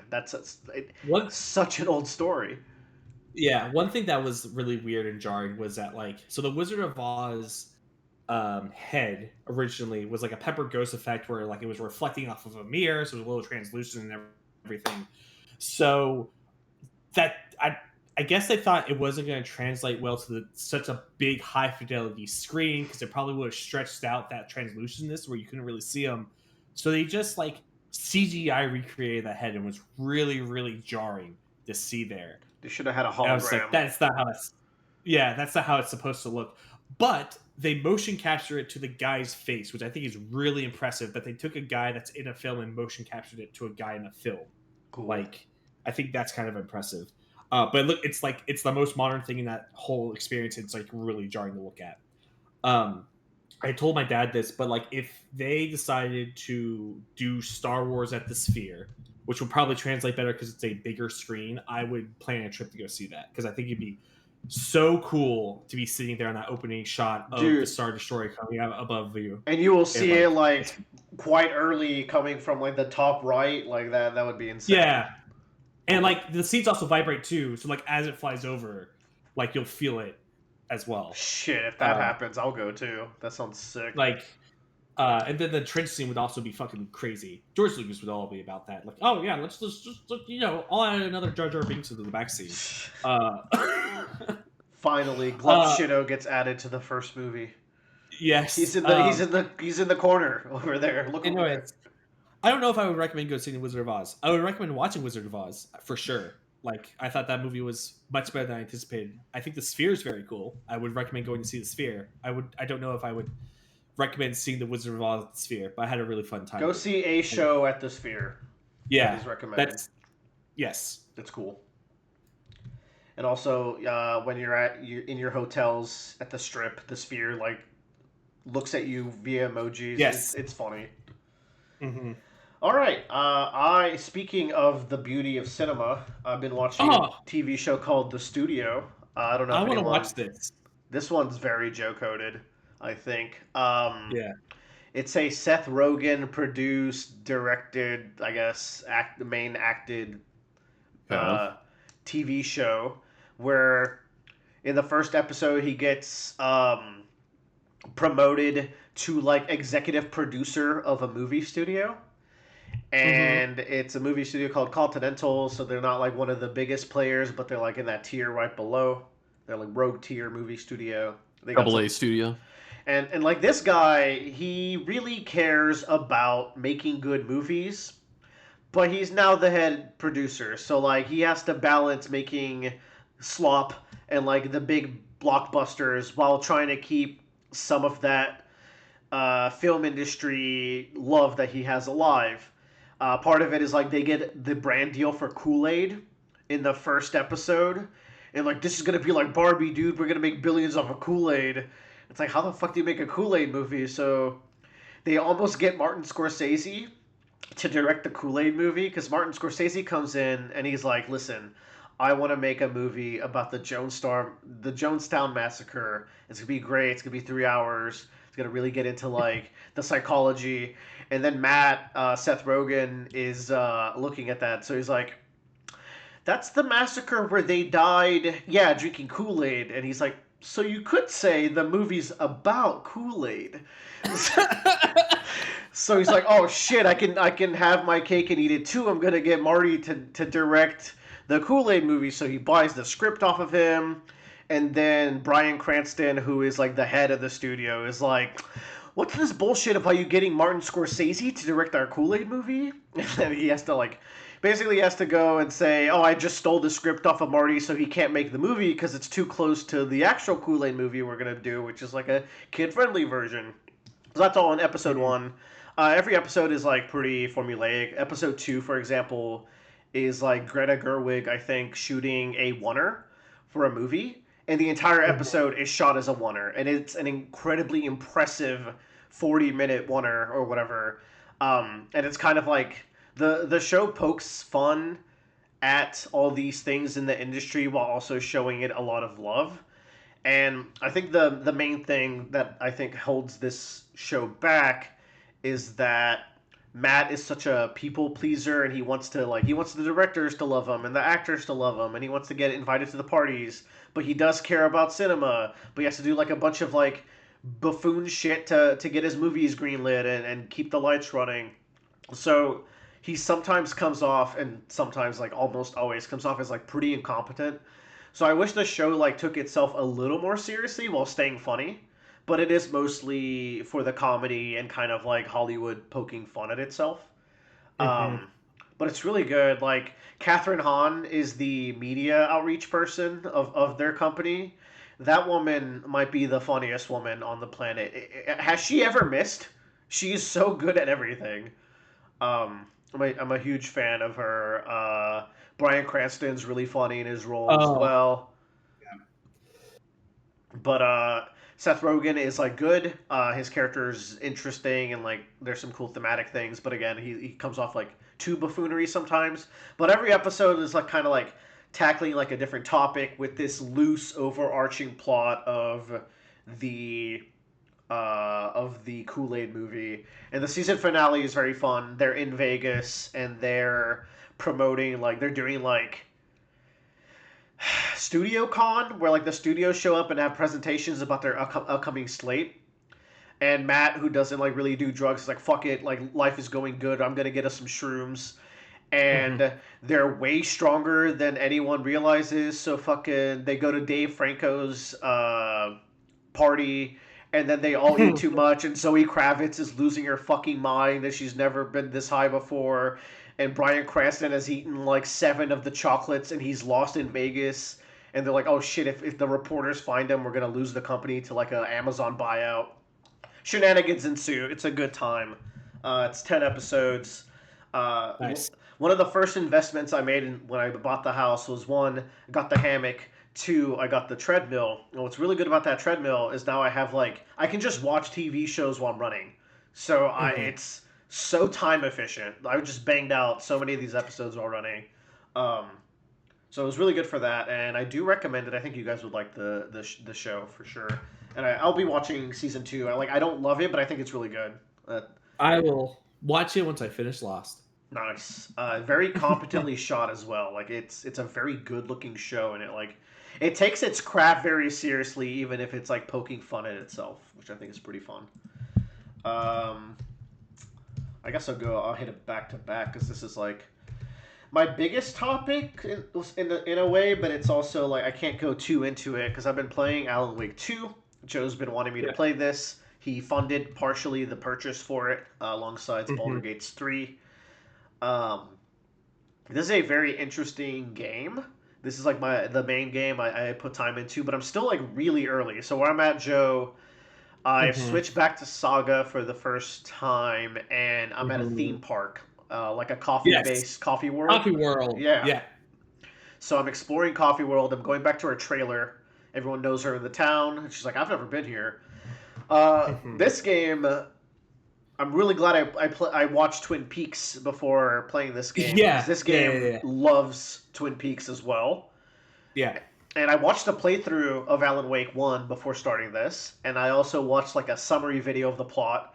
And even then, these games are weird. These are some of the most experimental like storylines I've Hmm. seen in any medium, where you have characters that can write fiction into reality, so even you as like the viewer kind of struggles to piece it all together. Like, where does the plot originate from? Because it's so like circular of like what's causing what to happen, and I don't know, you kind of have to like get a grasp of the plot and then just go along for the ride.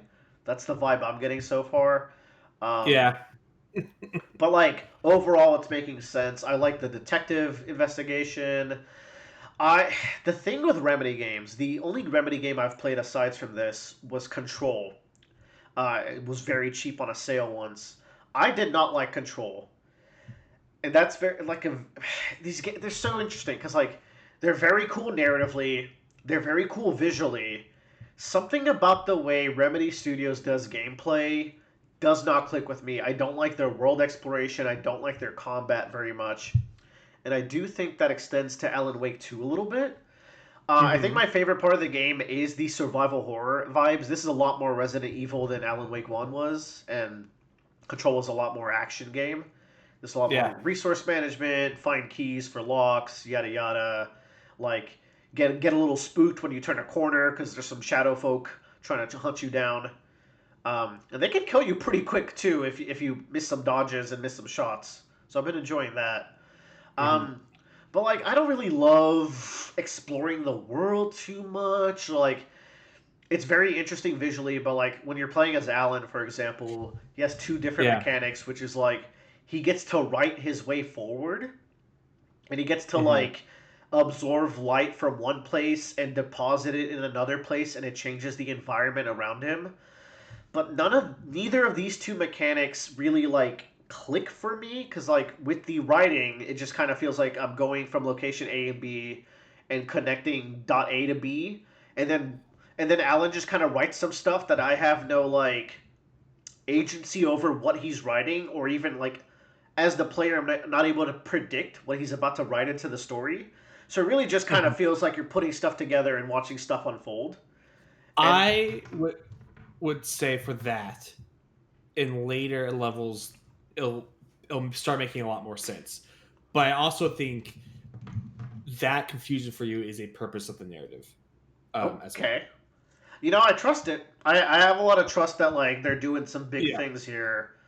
Um, there was this one moment where a mechanic with Alan's introduced where it's an echo. You're supposed to look at Yeah. an echo at the right angle.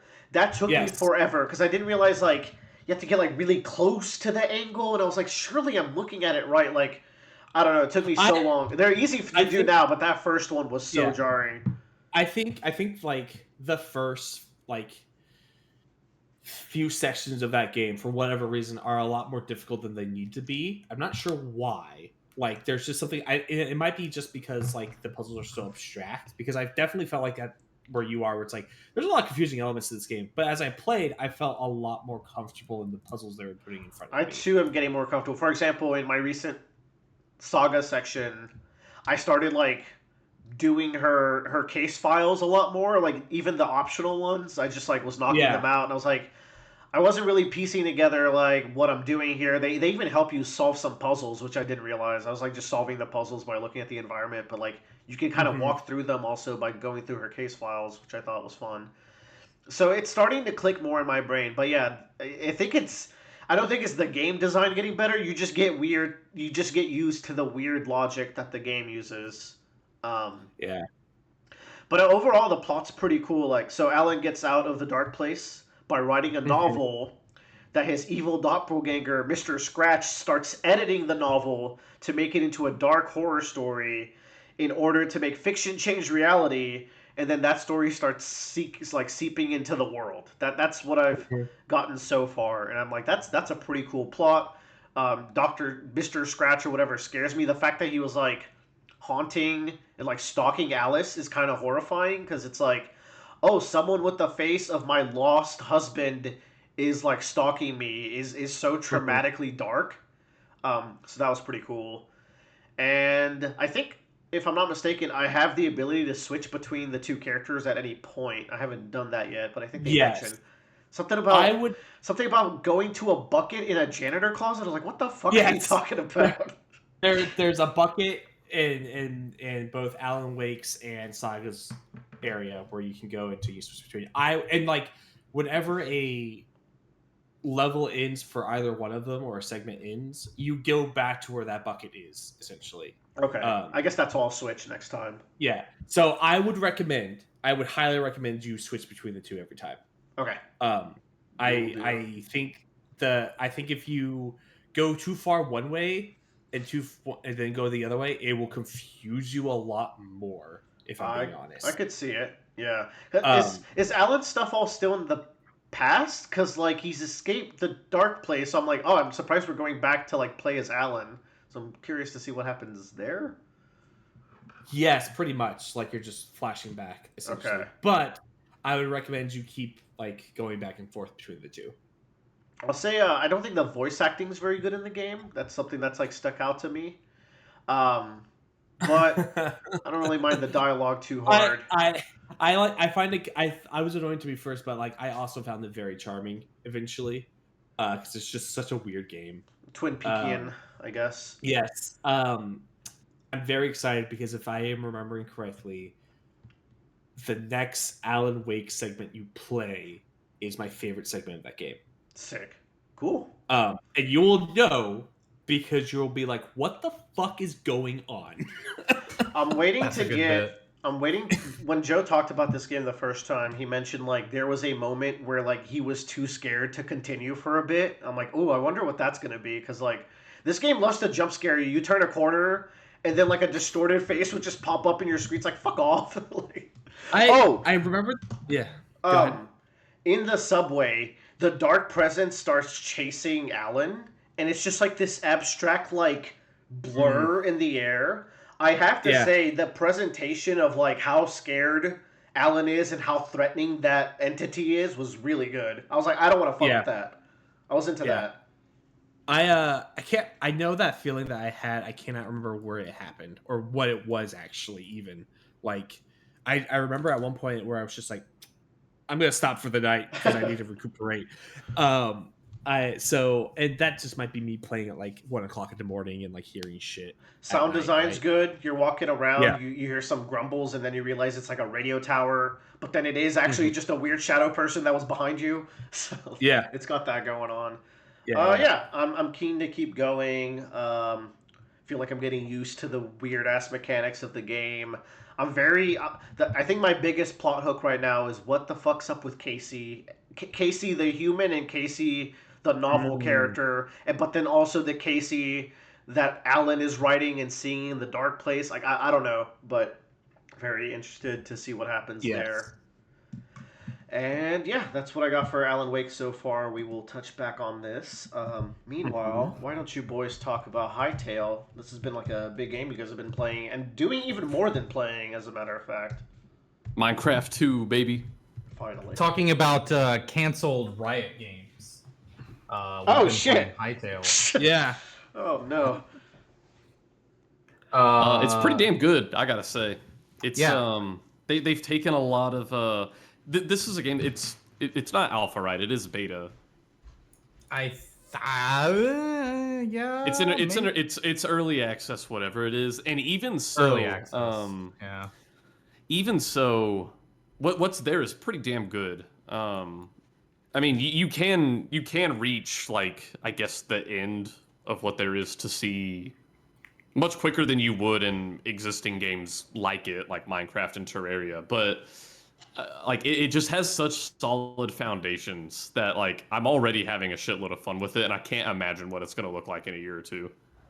Yeah, they have like a good roadmap for what they're gonna try and do. I think I will say like it's not quite Terraria yet level No, yet,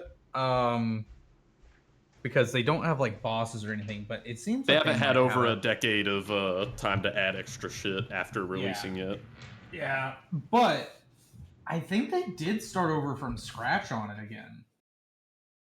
Like they only acquired the IP rights back from Riot. I don't know if they got the actual full game engine back.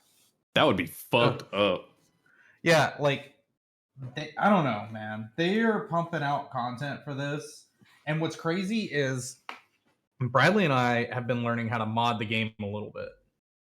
Which So like like, isn't that crazy to do because they made this the most moddable game ever. Like they really wanted to make things easy and not a headache for people wanting to develop new things for this game, and it not just for people developing mods, even for end users. It's a very common headache when playing modded games with people. Is like, oh, you want to join our server? Go download these 5 mod packs and then diagnose all the errors you get, and then you can join the server maybe if it works.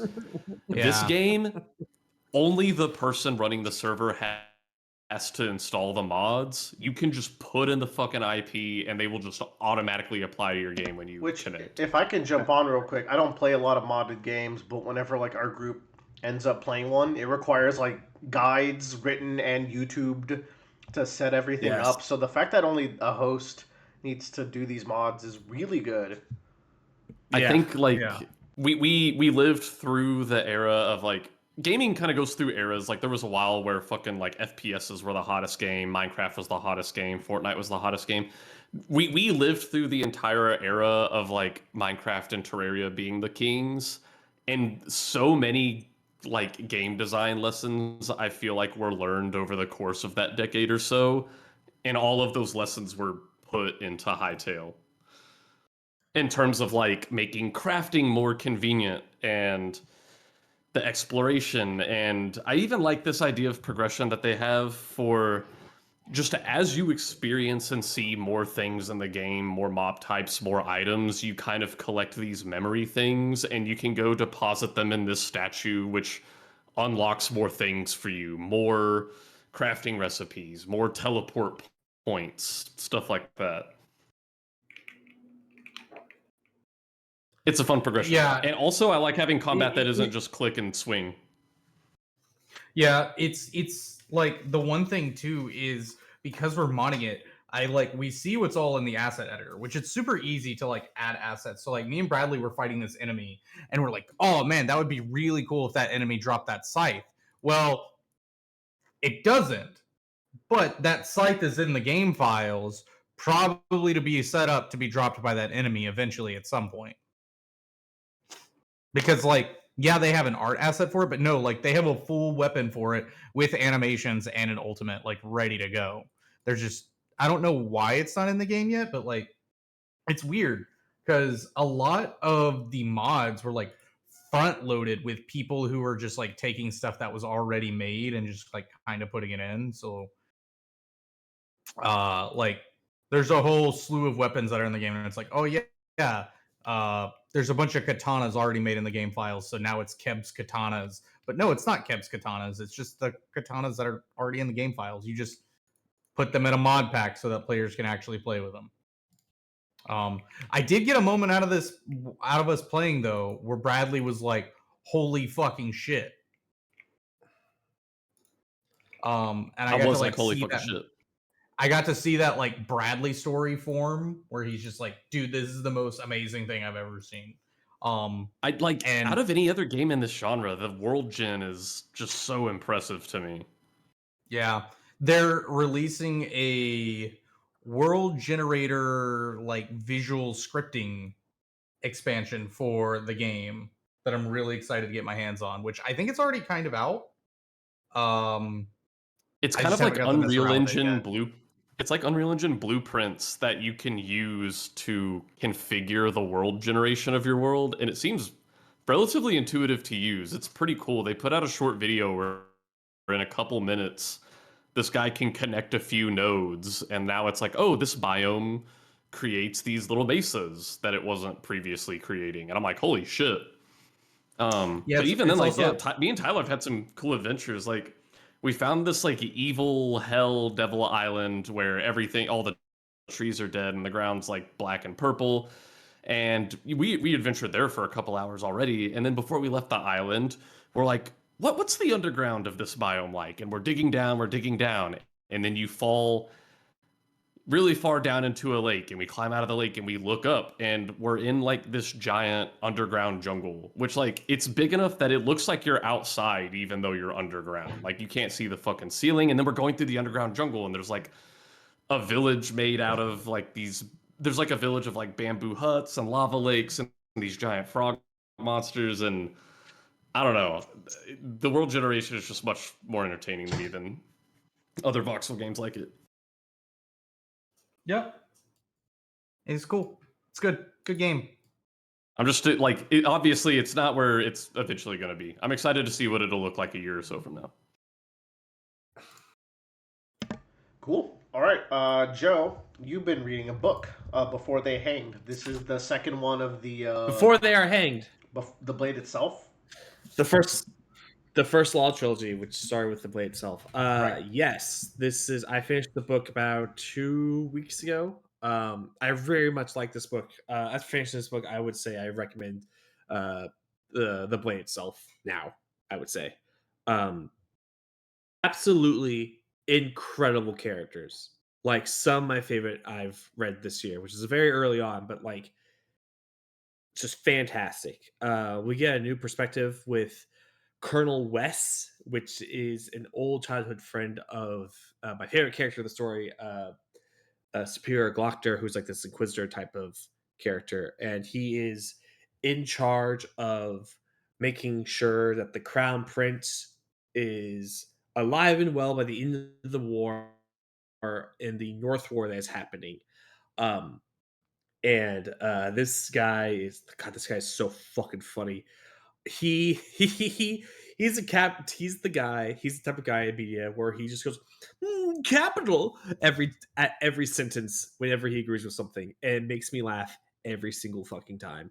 Um, our fellowship that we gathered up in the previous book is also here. We have some really good dynamics here. We get a lot more like insight into who they are and what they're doing, and like how they came to be. Logan Nine Fingers and Pharaohs. Pharaohs especially stands out because I did not like her at the end of the first book, and I really like her by the time I finish this book a lot more.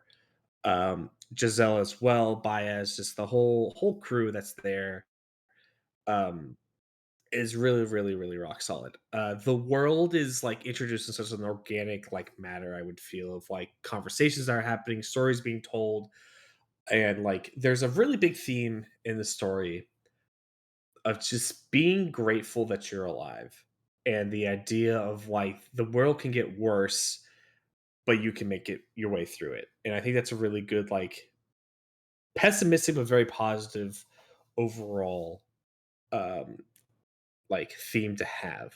And I'm excited to see what the third book entails. um I'm trying to think what else there's not a lot here I can really discuss without like really going to like the nitty-gritty details of the book and spoiling things. But like, Glocker is like in charge of a city now that's under siege, and he has to like rat out like who is potentially betraying the city. And that's such a great use of his like investigative skills, his like persuasion and political skills. The character is so good because in his chapters you hear what's in his head and just how much he thinks about his life and like where he is. And God, I had a great thought about him the other day. I can't remember it, but it was like, and I saw it's just like he essentially is doing things he doesn't know why, and he's on a big course of like figuring out what he's doing with his life and why he should keep doing what he's doing and why he enjoys it so much, which is really interesting to like unfold and unravel. Um, I think it's great, Bradley. I think you would really, really like this book on the characters. I think like the first book is like its weakest point is like the fact that like what the fuck is this plot? Like we're just people are just doing things and then like it ends. Or it's like this feels a lot more like there's a war going on in the north, there's a war going on in the south, and then we have our group of idiots that are traveling west to find this rock that they need to save the world. So yeah, really great series, really funny book. I have my next book I am reading now is the 19. Hold on one second. I should get these things. The 1989 sci-fi classic Hyperion by Dan Simmons. Oh man, And heard amazing Oh, You're things about to boy. read about that. Hyperion? yes, I'm reading. I finished chapter 1 last week. Oh shit! Maybe I Um, should start that with you. It's on my. I so- own it. It's on my list. Okay. So fun fact, the first chapter of this book is 4 hours. And I enjoyed it so goddamn much. So I'm really excited to talk about that. That first chapter is so Joe coded, it's unreal. Like it's about Catholic priests going to space, essentially. And all that entails. So I'm very excited to know more about the series. It's very strange and very weird, but I'll talk about it more later. But that being said, before they hang, absolutely phenomenal. I think you would all really enjoy it. I think the characters are just such a big standout in that book, in those books. Like they're just And when I was waiting for Bradley to catch up to me on Twig, I was this close to starting this book. I think I listened to like the first couple seconds. I was like, no, not yet, because I had a bit of like a fantasy burnout, and I was like, okay, what about Wall of Storms? And then I start reading Wall of Storms, and they just list the characters' names. I was like, no, definitely not yet. Like, this is definitely an after Twig kind of thing. So that's why I read that Where You Really From book. But I was this close to starting it. It's gonna happen one day. I would really love to hear y'all's thoughts off after the first book, because it's one of those things where it's so character driven. Like I know like Stormlight book 1 is very character driven, Kaladin, but you have a very strong sense of like, oh, here's everything that's happening. Where like Shallan is like getting like learning the wizard stuff, and then she's eventually going to the plateaus, and like Kaladin's with Bridge 4, and then Dalinar is like doing his stuff that's in the same area as Bridge 4. Like these characters are like complete opposite sides of the world until like the last like 3 chapters of that first book. Yeah. And it's just like what are we doing? Right? Like there's no sense of like real like progression of the plot. So it's an interesting structure to it. But I would say weirdly much more like comprehensible than Grace of Kings when it comes to like knowing what's going on, if that makes sense. Because Grace of Kings is tons of like short stories just happening all over the place until like it finally like ends, right? So good though. So it's so good. But yeah, I recommend the first All trilogy. I'll probably start Last Argument of Kings once I finish Hyperion. But we'll see if anything pops up between now and actually I think there's another book in the series that is coming out soon that's from the Tainted Cup series. I think that comes out in April, so it might be that one, might be next. My goal this year is to read 1 book every month, so I need to keep at it. Nice. Good luck with that. Yeah. For sure. Yeah, you should start Shogun. See if you can squeeze that one in. No. No, you're correct. Correct answer. All right, I've been excited about this one. Bradley, please tell me about Red Dead Redemption 2. Y'all, this is the fucking game. So I've heard. Great. Do y'all know what the best 5 selling games of all time are? Minecraft, GTA Tetris, 5. GTA 5. Red Dead Redemption 1. Can I guess Red Dead 2? It is Minecraft in first, GTA 5 in second. Third place is technically Wii Sports, but I don't know if we count that. It's a bundle. Red Dead 2 is fourth. Holy. I'm going to count it as third. And then after that is Mario Kart 8. Damn. Where's Tetris? fifth? Is Tetris not up? Yeah. They can't track Tetris, It's untrackable. okay. I don't think they might not be able to. so they don't know. The lines get cleared as they're dude. made, so they can't really keep up with it. Wait, what's number 5 out of curiosity? Do you know? Well, Five is Mario Kart That's 8. that's a great If you joke. don't- You just If you're not counting Wii Sports, number 5 is PUBG. Wow. wow. Okay. Yeah, right? The Titan of relevance, PUBG. Oh, yes. So So two of those are I would- Rockstar games, which is Yeah. I guess that's why people are so Rockstar's excited. Yeah. Like, Rockstar's 2 most recent games are the second and third best-selling game of all time, which is kind of wild. Both above fucking Mario Kart 8 and Terraria. That's Which is, nuts. oh my god. GTA 6 and it is deserves going it. to Holy move shit. mountains. Yeah, tell me about. I was Do you- so close to starting this. The only reason why I didn't is because it's still 30 FPS, and they just updated Red Dead 1. So I'm like holding out as long as I can. But your talk might sway me. You know, I do think I noticed that because here's the thing. I got a very fun experience with Red Dead 2 because I haven't played Red Dead 1 since the month it came out, like 16 years ago. And then me and my high school buddies did like 100 or 200 hours of torturing people and online.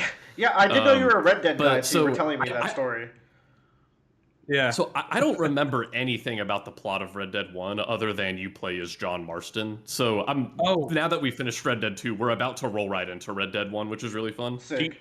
Do you want me to tell you what the plot is at all? Because I might paint the Not picture. yet, because Okay. I think Might it'll as be well save fun. it. I can kind of guess based on the credit sequence. Because of like Red Dead 2. because I played Red Dead 1 from start to finish. I love that game. Like, talk about like the only open world game where I actually sunk like hundreds of hours into.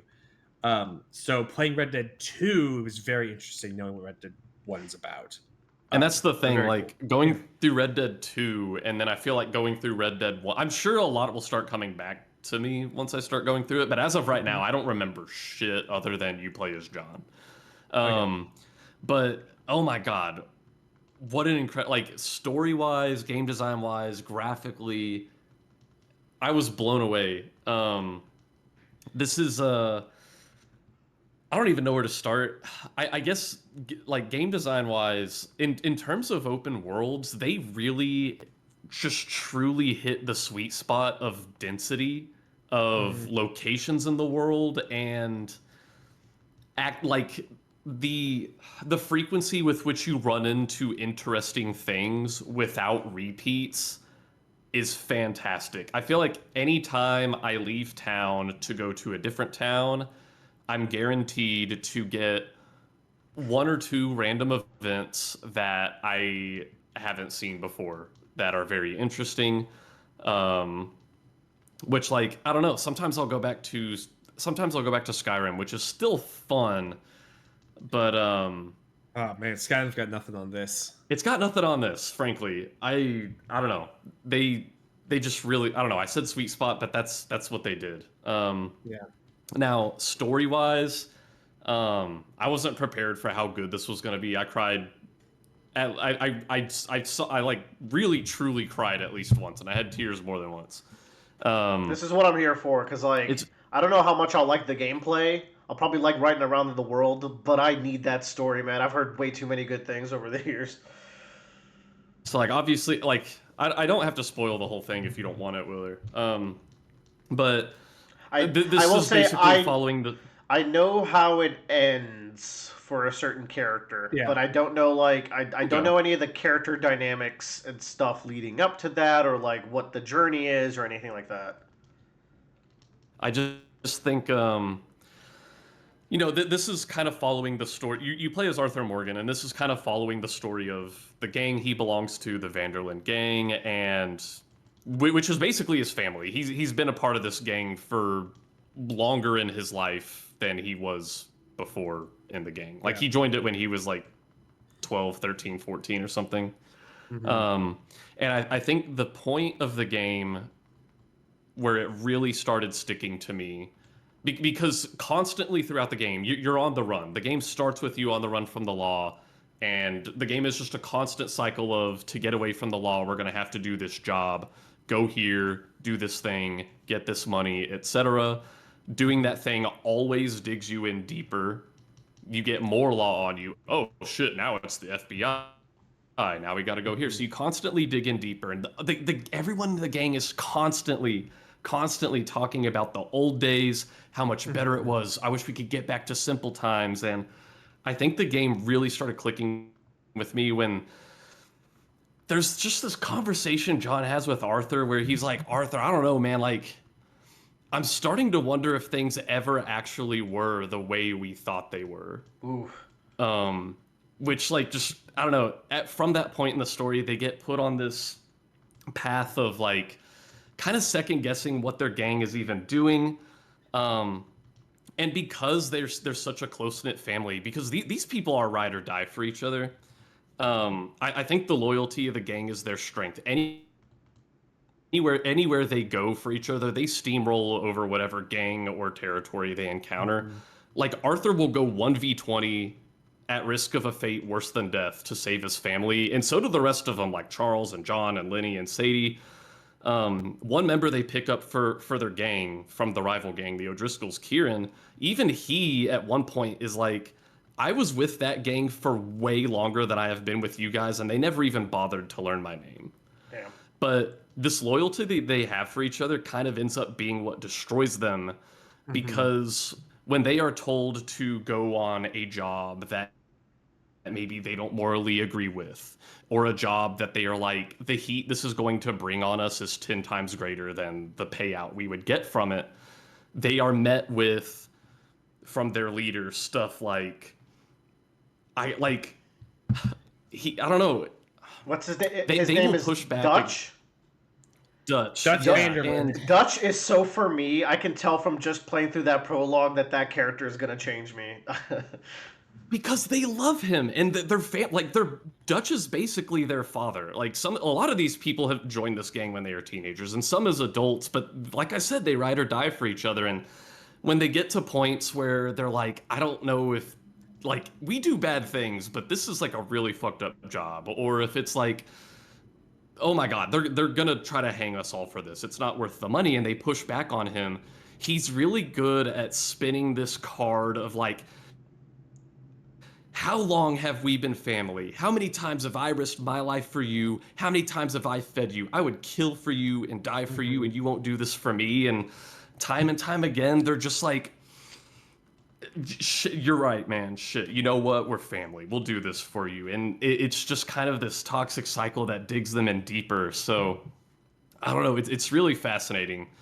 And aside from that, even outside of the dynamics of the group, just the setting in general, they made a very purposeful decision to set this game in 1899, where you're like right on the cusp of a new era. And this game hits very similar themes to, I think, Pirates of the Caribbean 2 and 3, where they know the world is changing, and they actively discuss the fact that they think they are the last of their kind. Their way of life is disappearing. Like, the world is turning into a place where things like pirates and ninjas and Old West cowboys just aren't going to exist anymore. My favorite quote from Pirates, I think it's the second movie, is like, the world's the same size, there's just a lot less in it. Yeah, exactly. Which wraps up it's the same land, there's just a lot less of your kind in it.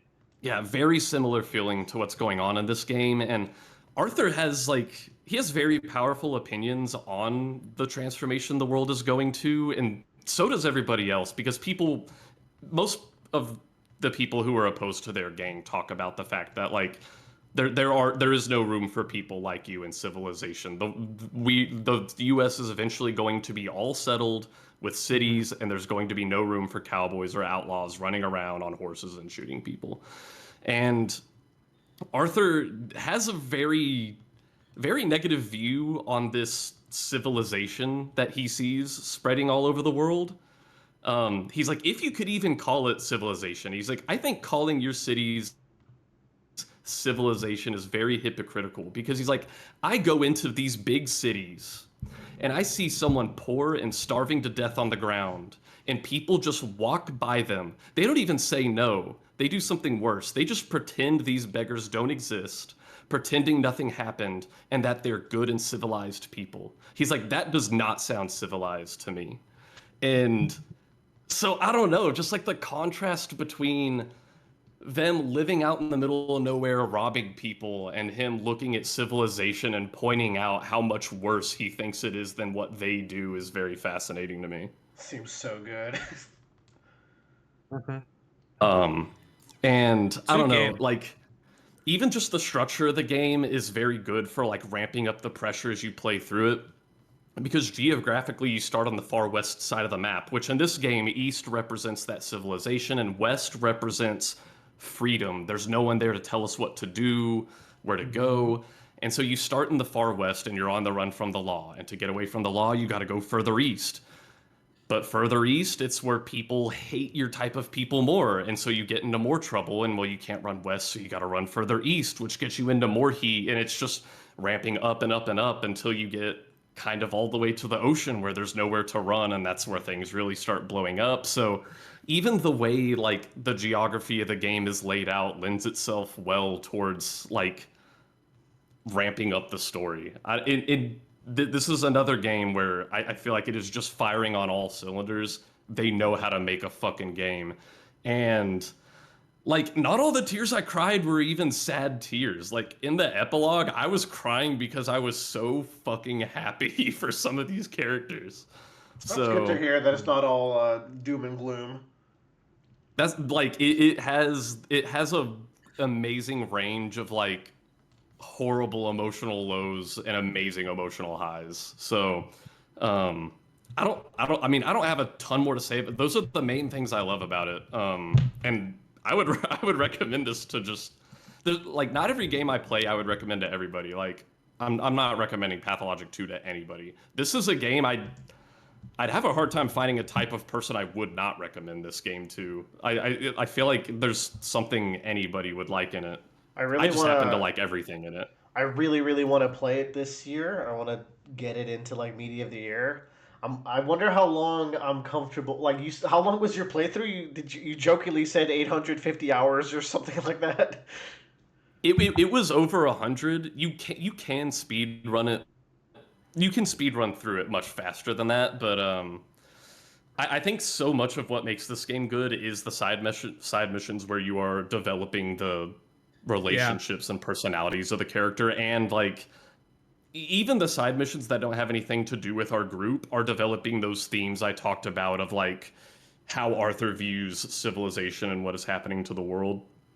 So there's plenty of interesting stuff to get sidetracked on to drive that hour count up. But if someone was only interested in the story, they could get through it much faster, and it would probably still be satisfying. I think my gaming schedule of the year right now: Alan Wake 2 and Of the Devil, but I can do that a little bit. Then Romeo is a Dead Man, the new Suda 51 game, comes out tomorrow, which was missing from Tyler's calendar. I noticed earlier that he like posted like a release calendar. I was like, Interesting. the one game Tyler would be interested in is not actually in this calendar, which I thought was pretty funny. I've never played one of his games, but I want to. And then after that, I feel like I should finally beat Final Fantasy 9 because I've been making progress on it for like 3 years. Uh, and then I'm hopefully in that time this 60 FPS patch happens, because if it doesn't happen, I'm gonna have to force myself to play it on 30, because I think I have to do it this year on account that Bradley did it. I think that would be really fun. So maybe around And like while late summer. yeah, and while Willard's doing all of that, I'm gonna play Resident Evil 9.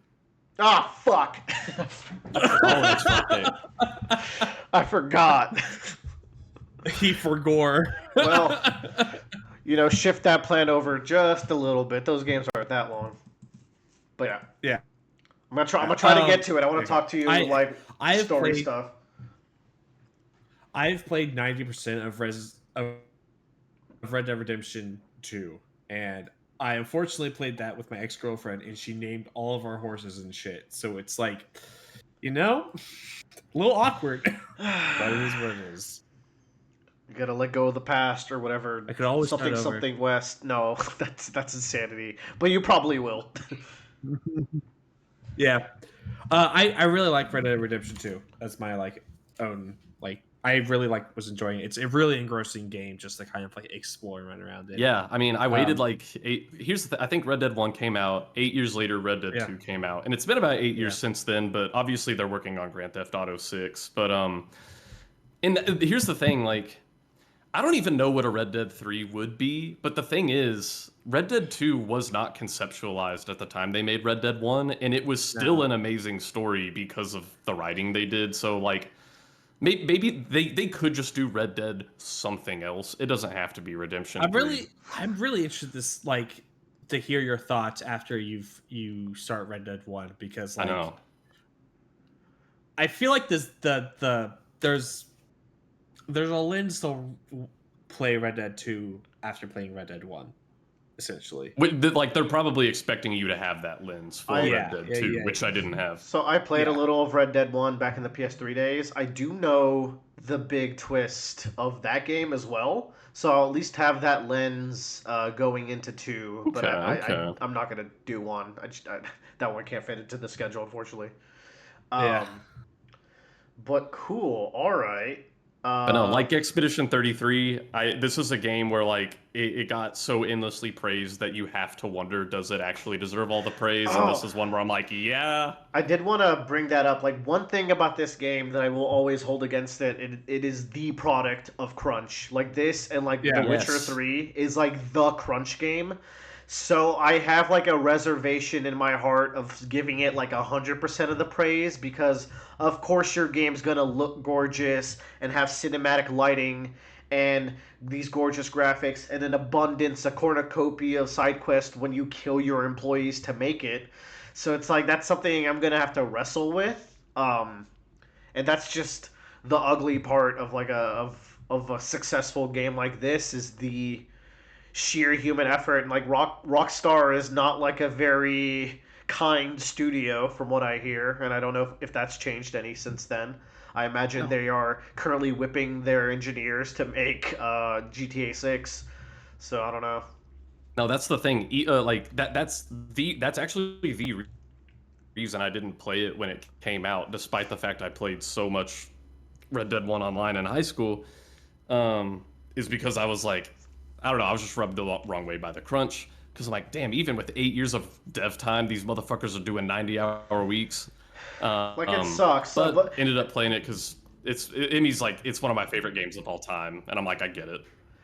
Like, ultimately, people worked on that product, and like they would want me to play it, but I'm still gonna feel bad about like the cost that it took to make a game so like polished, you know.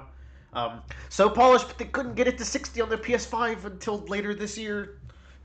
And it's gonna be announced. Actually, it's gonna be announced on this week's State of Play. Remember, manifest it, and then Ace Attorney 7 will be the next announcement after that, and then DMC 6. And then then I can be happy about life. All right, last topic. We have a movie that I watched. It's called No Other Choice. Got a lot of buzz near the end of the year. Joe, Yes. you might know this movie as a movie from the guy who made the Vengeance trilogy, which versus Wolves talked about. That's my current to watch list. I actually don't. I haven't watched any of those movies. I know this by the guy who directed Decision to Leave, which is one of the most interesting movies I've ever watched. 2023. You can go back to the Roundabout cast to the episode where I talk about Decision to Leave. It's really fucking good. This guy is the king of editing, I think, in the movie biz. No one does it like he does. He's got such a cinematic language of like how he does his cuts and his dissolves, and it's so stylish and cinematic, and it's always telling a story. Korean. His name is.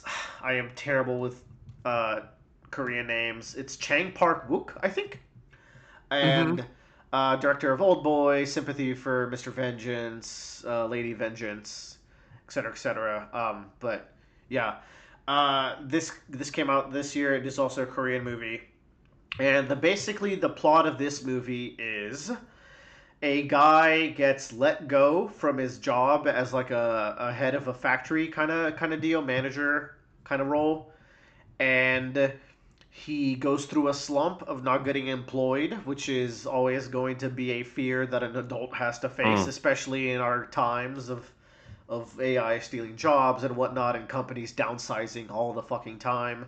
Rest in peace, Riot employees earlier from this podcast, even. Yeah. And he's in a slump of work, and then he realizes if there's a guy that has his role at a big company, say that guy was to leave the role, say he was killed even, well, that's not enough. You still have to compete for that role.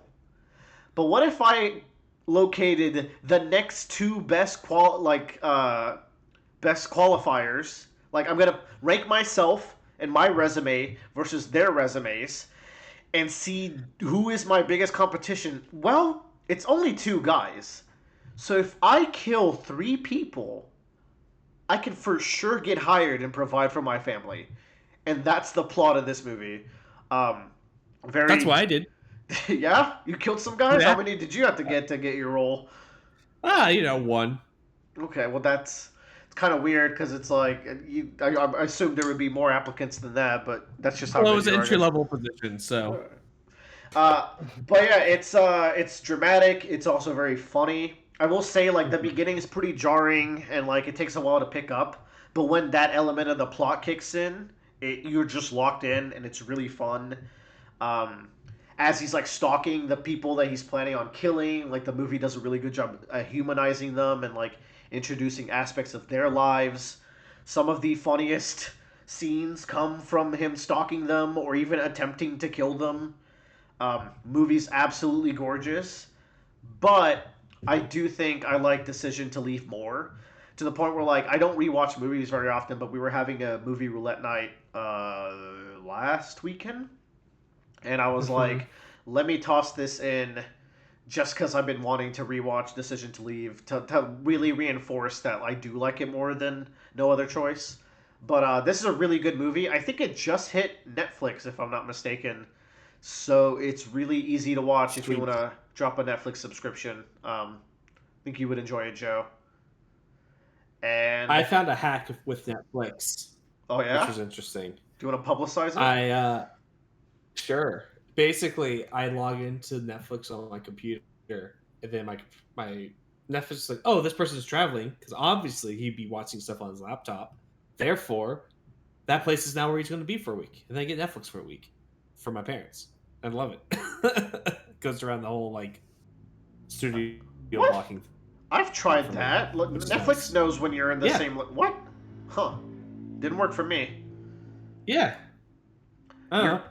I mean, knowing your parents, they probably just have like a like middle tier, like above basic tier, but like something that lets you get away with that. I don't know. I pay for the No, because I definitely get kicked out after a while, and then I have to log back in on my computer. I see. Yeah. That's very goofy. Cool. Yeah. Well, that's No Other Choice. Like I not much to say outside sort of spoilers, but I think it's a really cool movie, and I'm very into this director. I want to do that Vengeance trilogy, which is like spanning movies from I think it's like 2003 to 2007 that he worked on, and particularly see anything else I missed along the way. He's very good.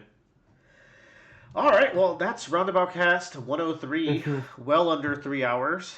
This is refreshing. Everyone taking a deep breath. Someone I know. I feel good. I feel spry. We started extra late, but I was worried we would like finish at like 10:30, 11. We didn't even make it to 10. I'll take it. Yep. Nice. Thanks for everyone making it. Tyler made it home pretty quick, which was nice. We got to start earlier than expected, so I appreciate that. And goodbye, everyone. Yeah. Oh, wait. I have a question for y'all. Yes, Joe. Who would win in a golfing competition? Air Bud or Happy Gilmore? Did you have an Air Bud binge that you forgot to like talk about? Because you've been all about Air Bud lately. No. This was a lunch table topic. We were discussing they were discussing basketball, and I started throwing out Air Bud as a contender, and it escalated from there. Gilmore only wins in that one scenario. In that one scenario, he loses every other scenario. If he gets that, I think Air Bud takes it 8 times out of 10. Dude, 8 times out of 10, it's Air Bud every time. This motherfucker said But Air Bud. if Gilmore is If Gilmore's mom's house lusted, he wins. House lusted. Hold on. Hey, y'all, I have a question for y'all. Do you know what this noise is? Oh, that's that one of your those wood frog? block things from music class at elementary school. Yeah. Yeah, but the do you know what frog? the shape of it is, Bradley? Oh, Joe got it. He knew it. I do. Ooh. I played with that frog. He knows the frog. I like that frog. I do know the frog. It's a Good good frog. frog. I want that frog. Hold on. Before we leave, I have to Anyways, find a GIF. No, what a hold great on. podcast, everyone. No, Oh. no, not yet, not yet. This will. Oh shit. Is this? There's one more Is this thing. gonna be my new profile picture? No. Real quick question: would you rather have $1 or $2? Here we go. Joe said Air Bud versus Captain Tsubasa, and I was like, Joe, Captain Tsubasa characters are doing this shit, and then, so I don't know what you expect Air Bud to do against like them kicking a like. This looks like an attack from Naruto by the end. Like I don't know what you expect that bum ass dog to do against this, but that's what they're dealing with. But all right, that's the pod. No, I think he'd be fine. no, he would not. Air Bud dies. Goodbye, everyone. That's the podcast. Good night.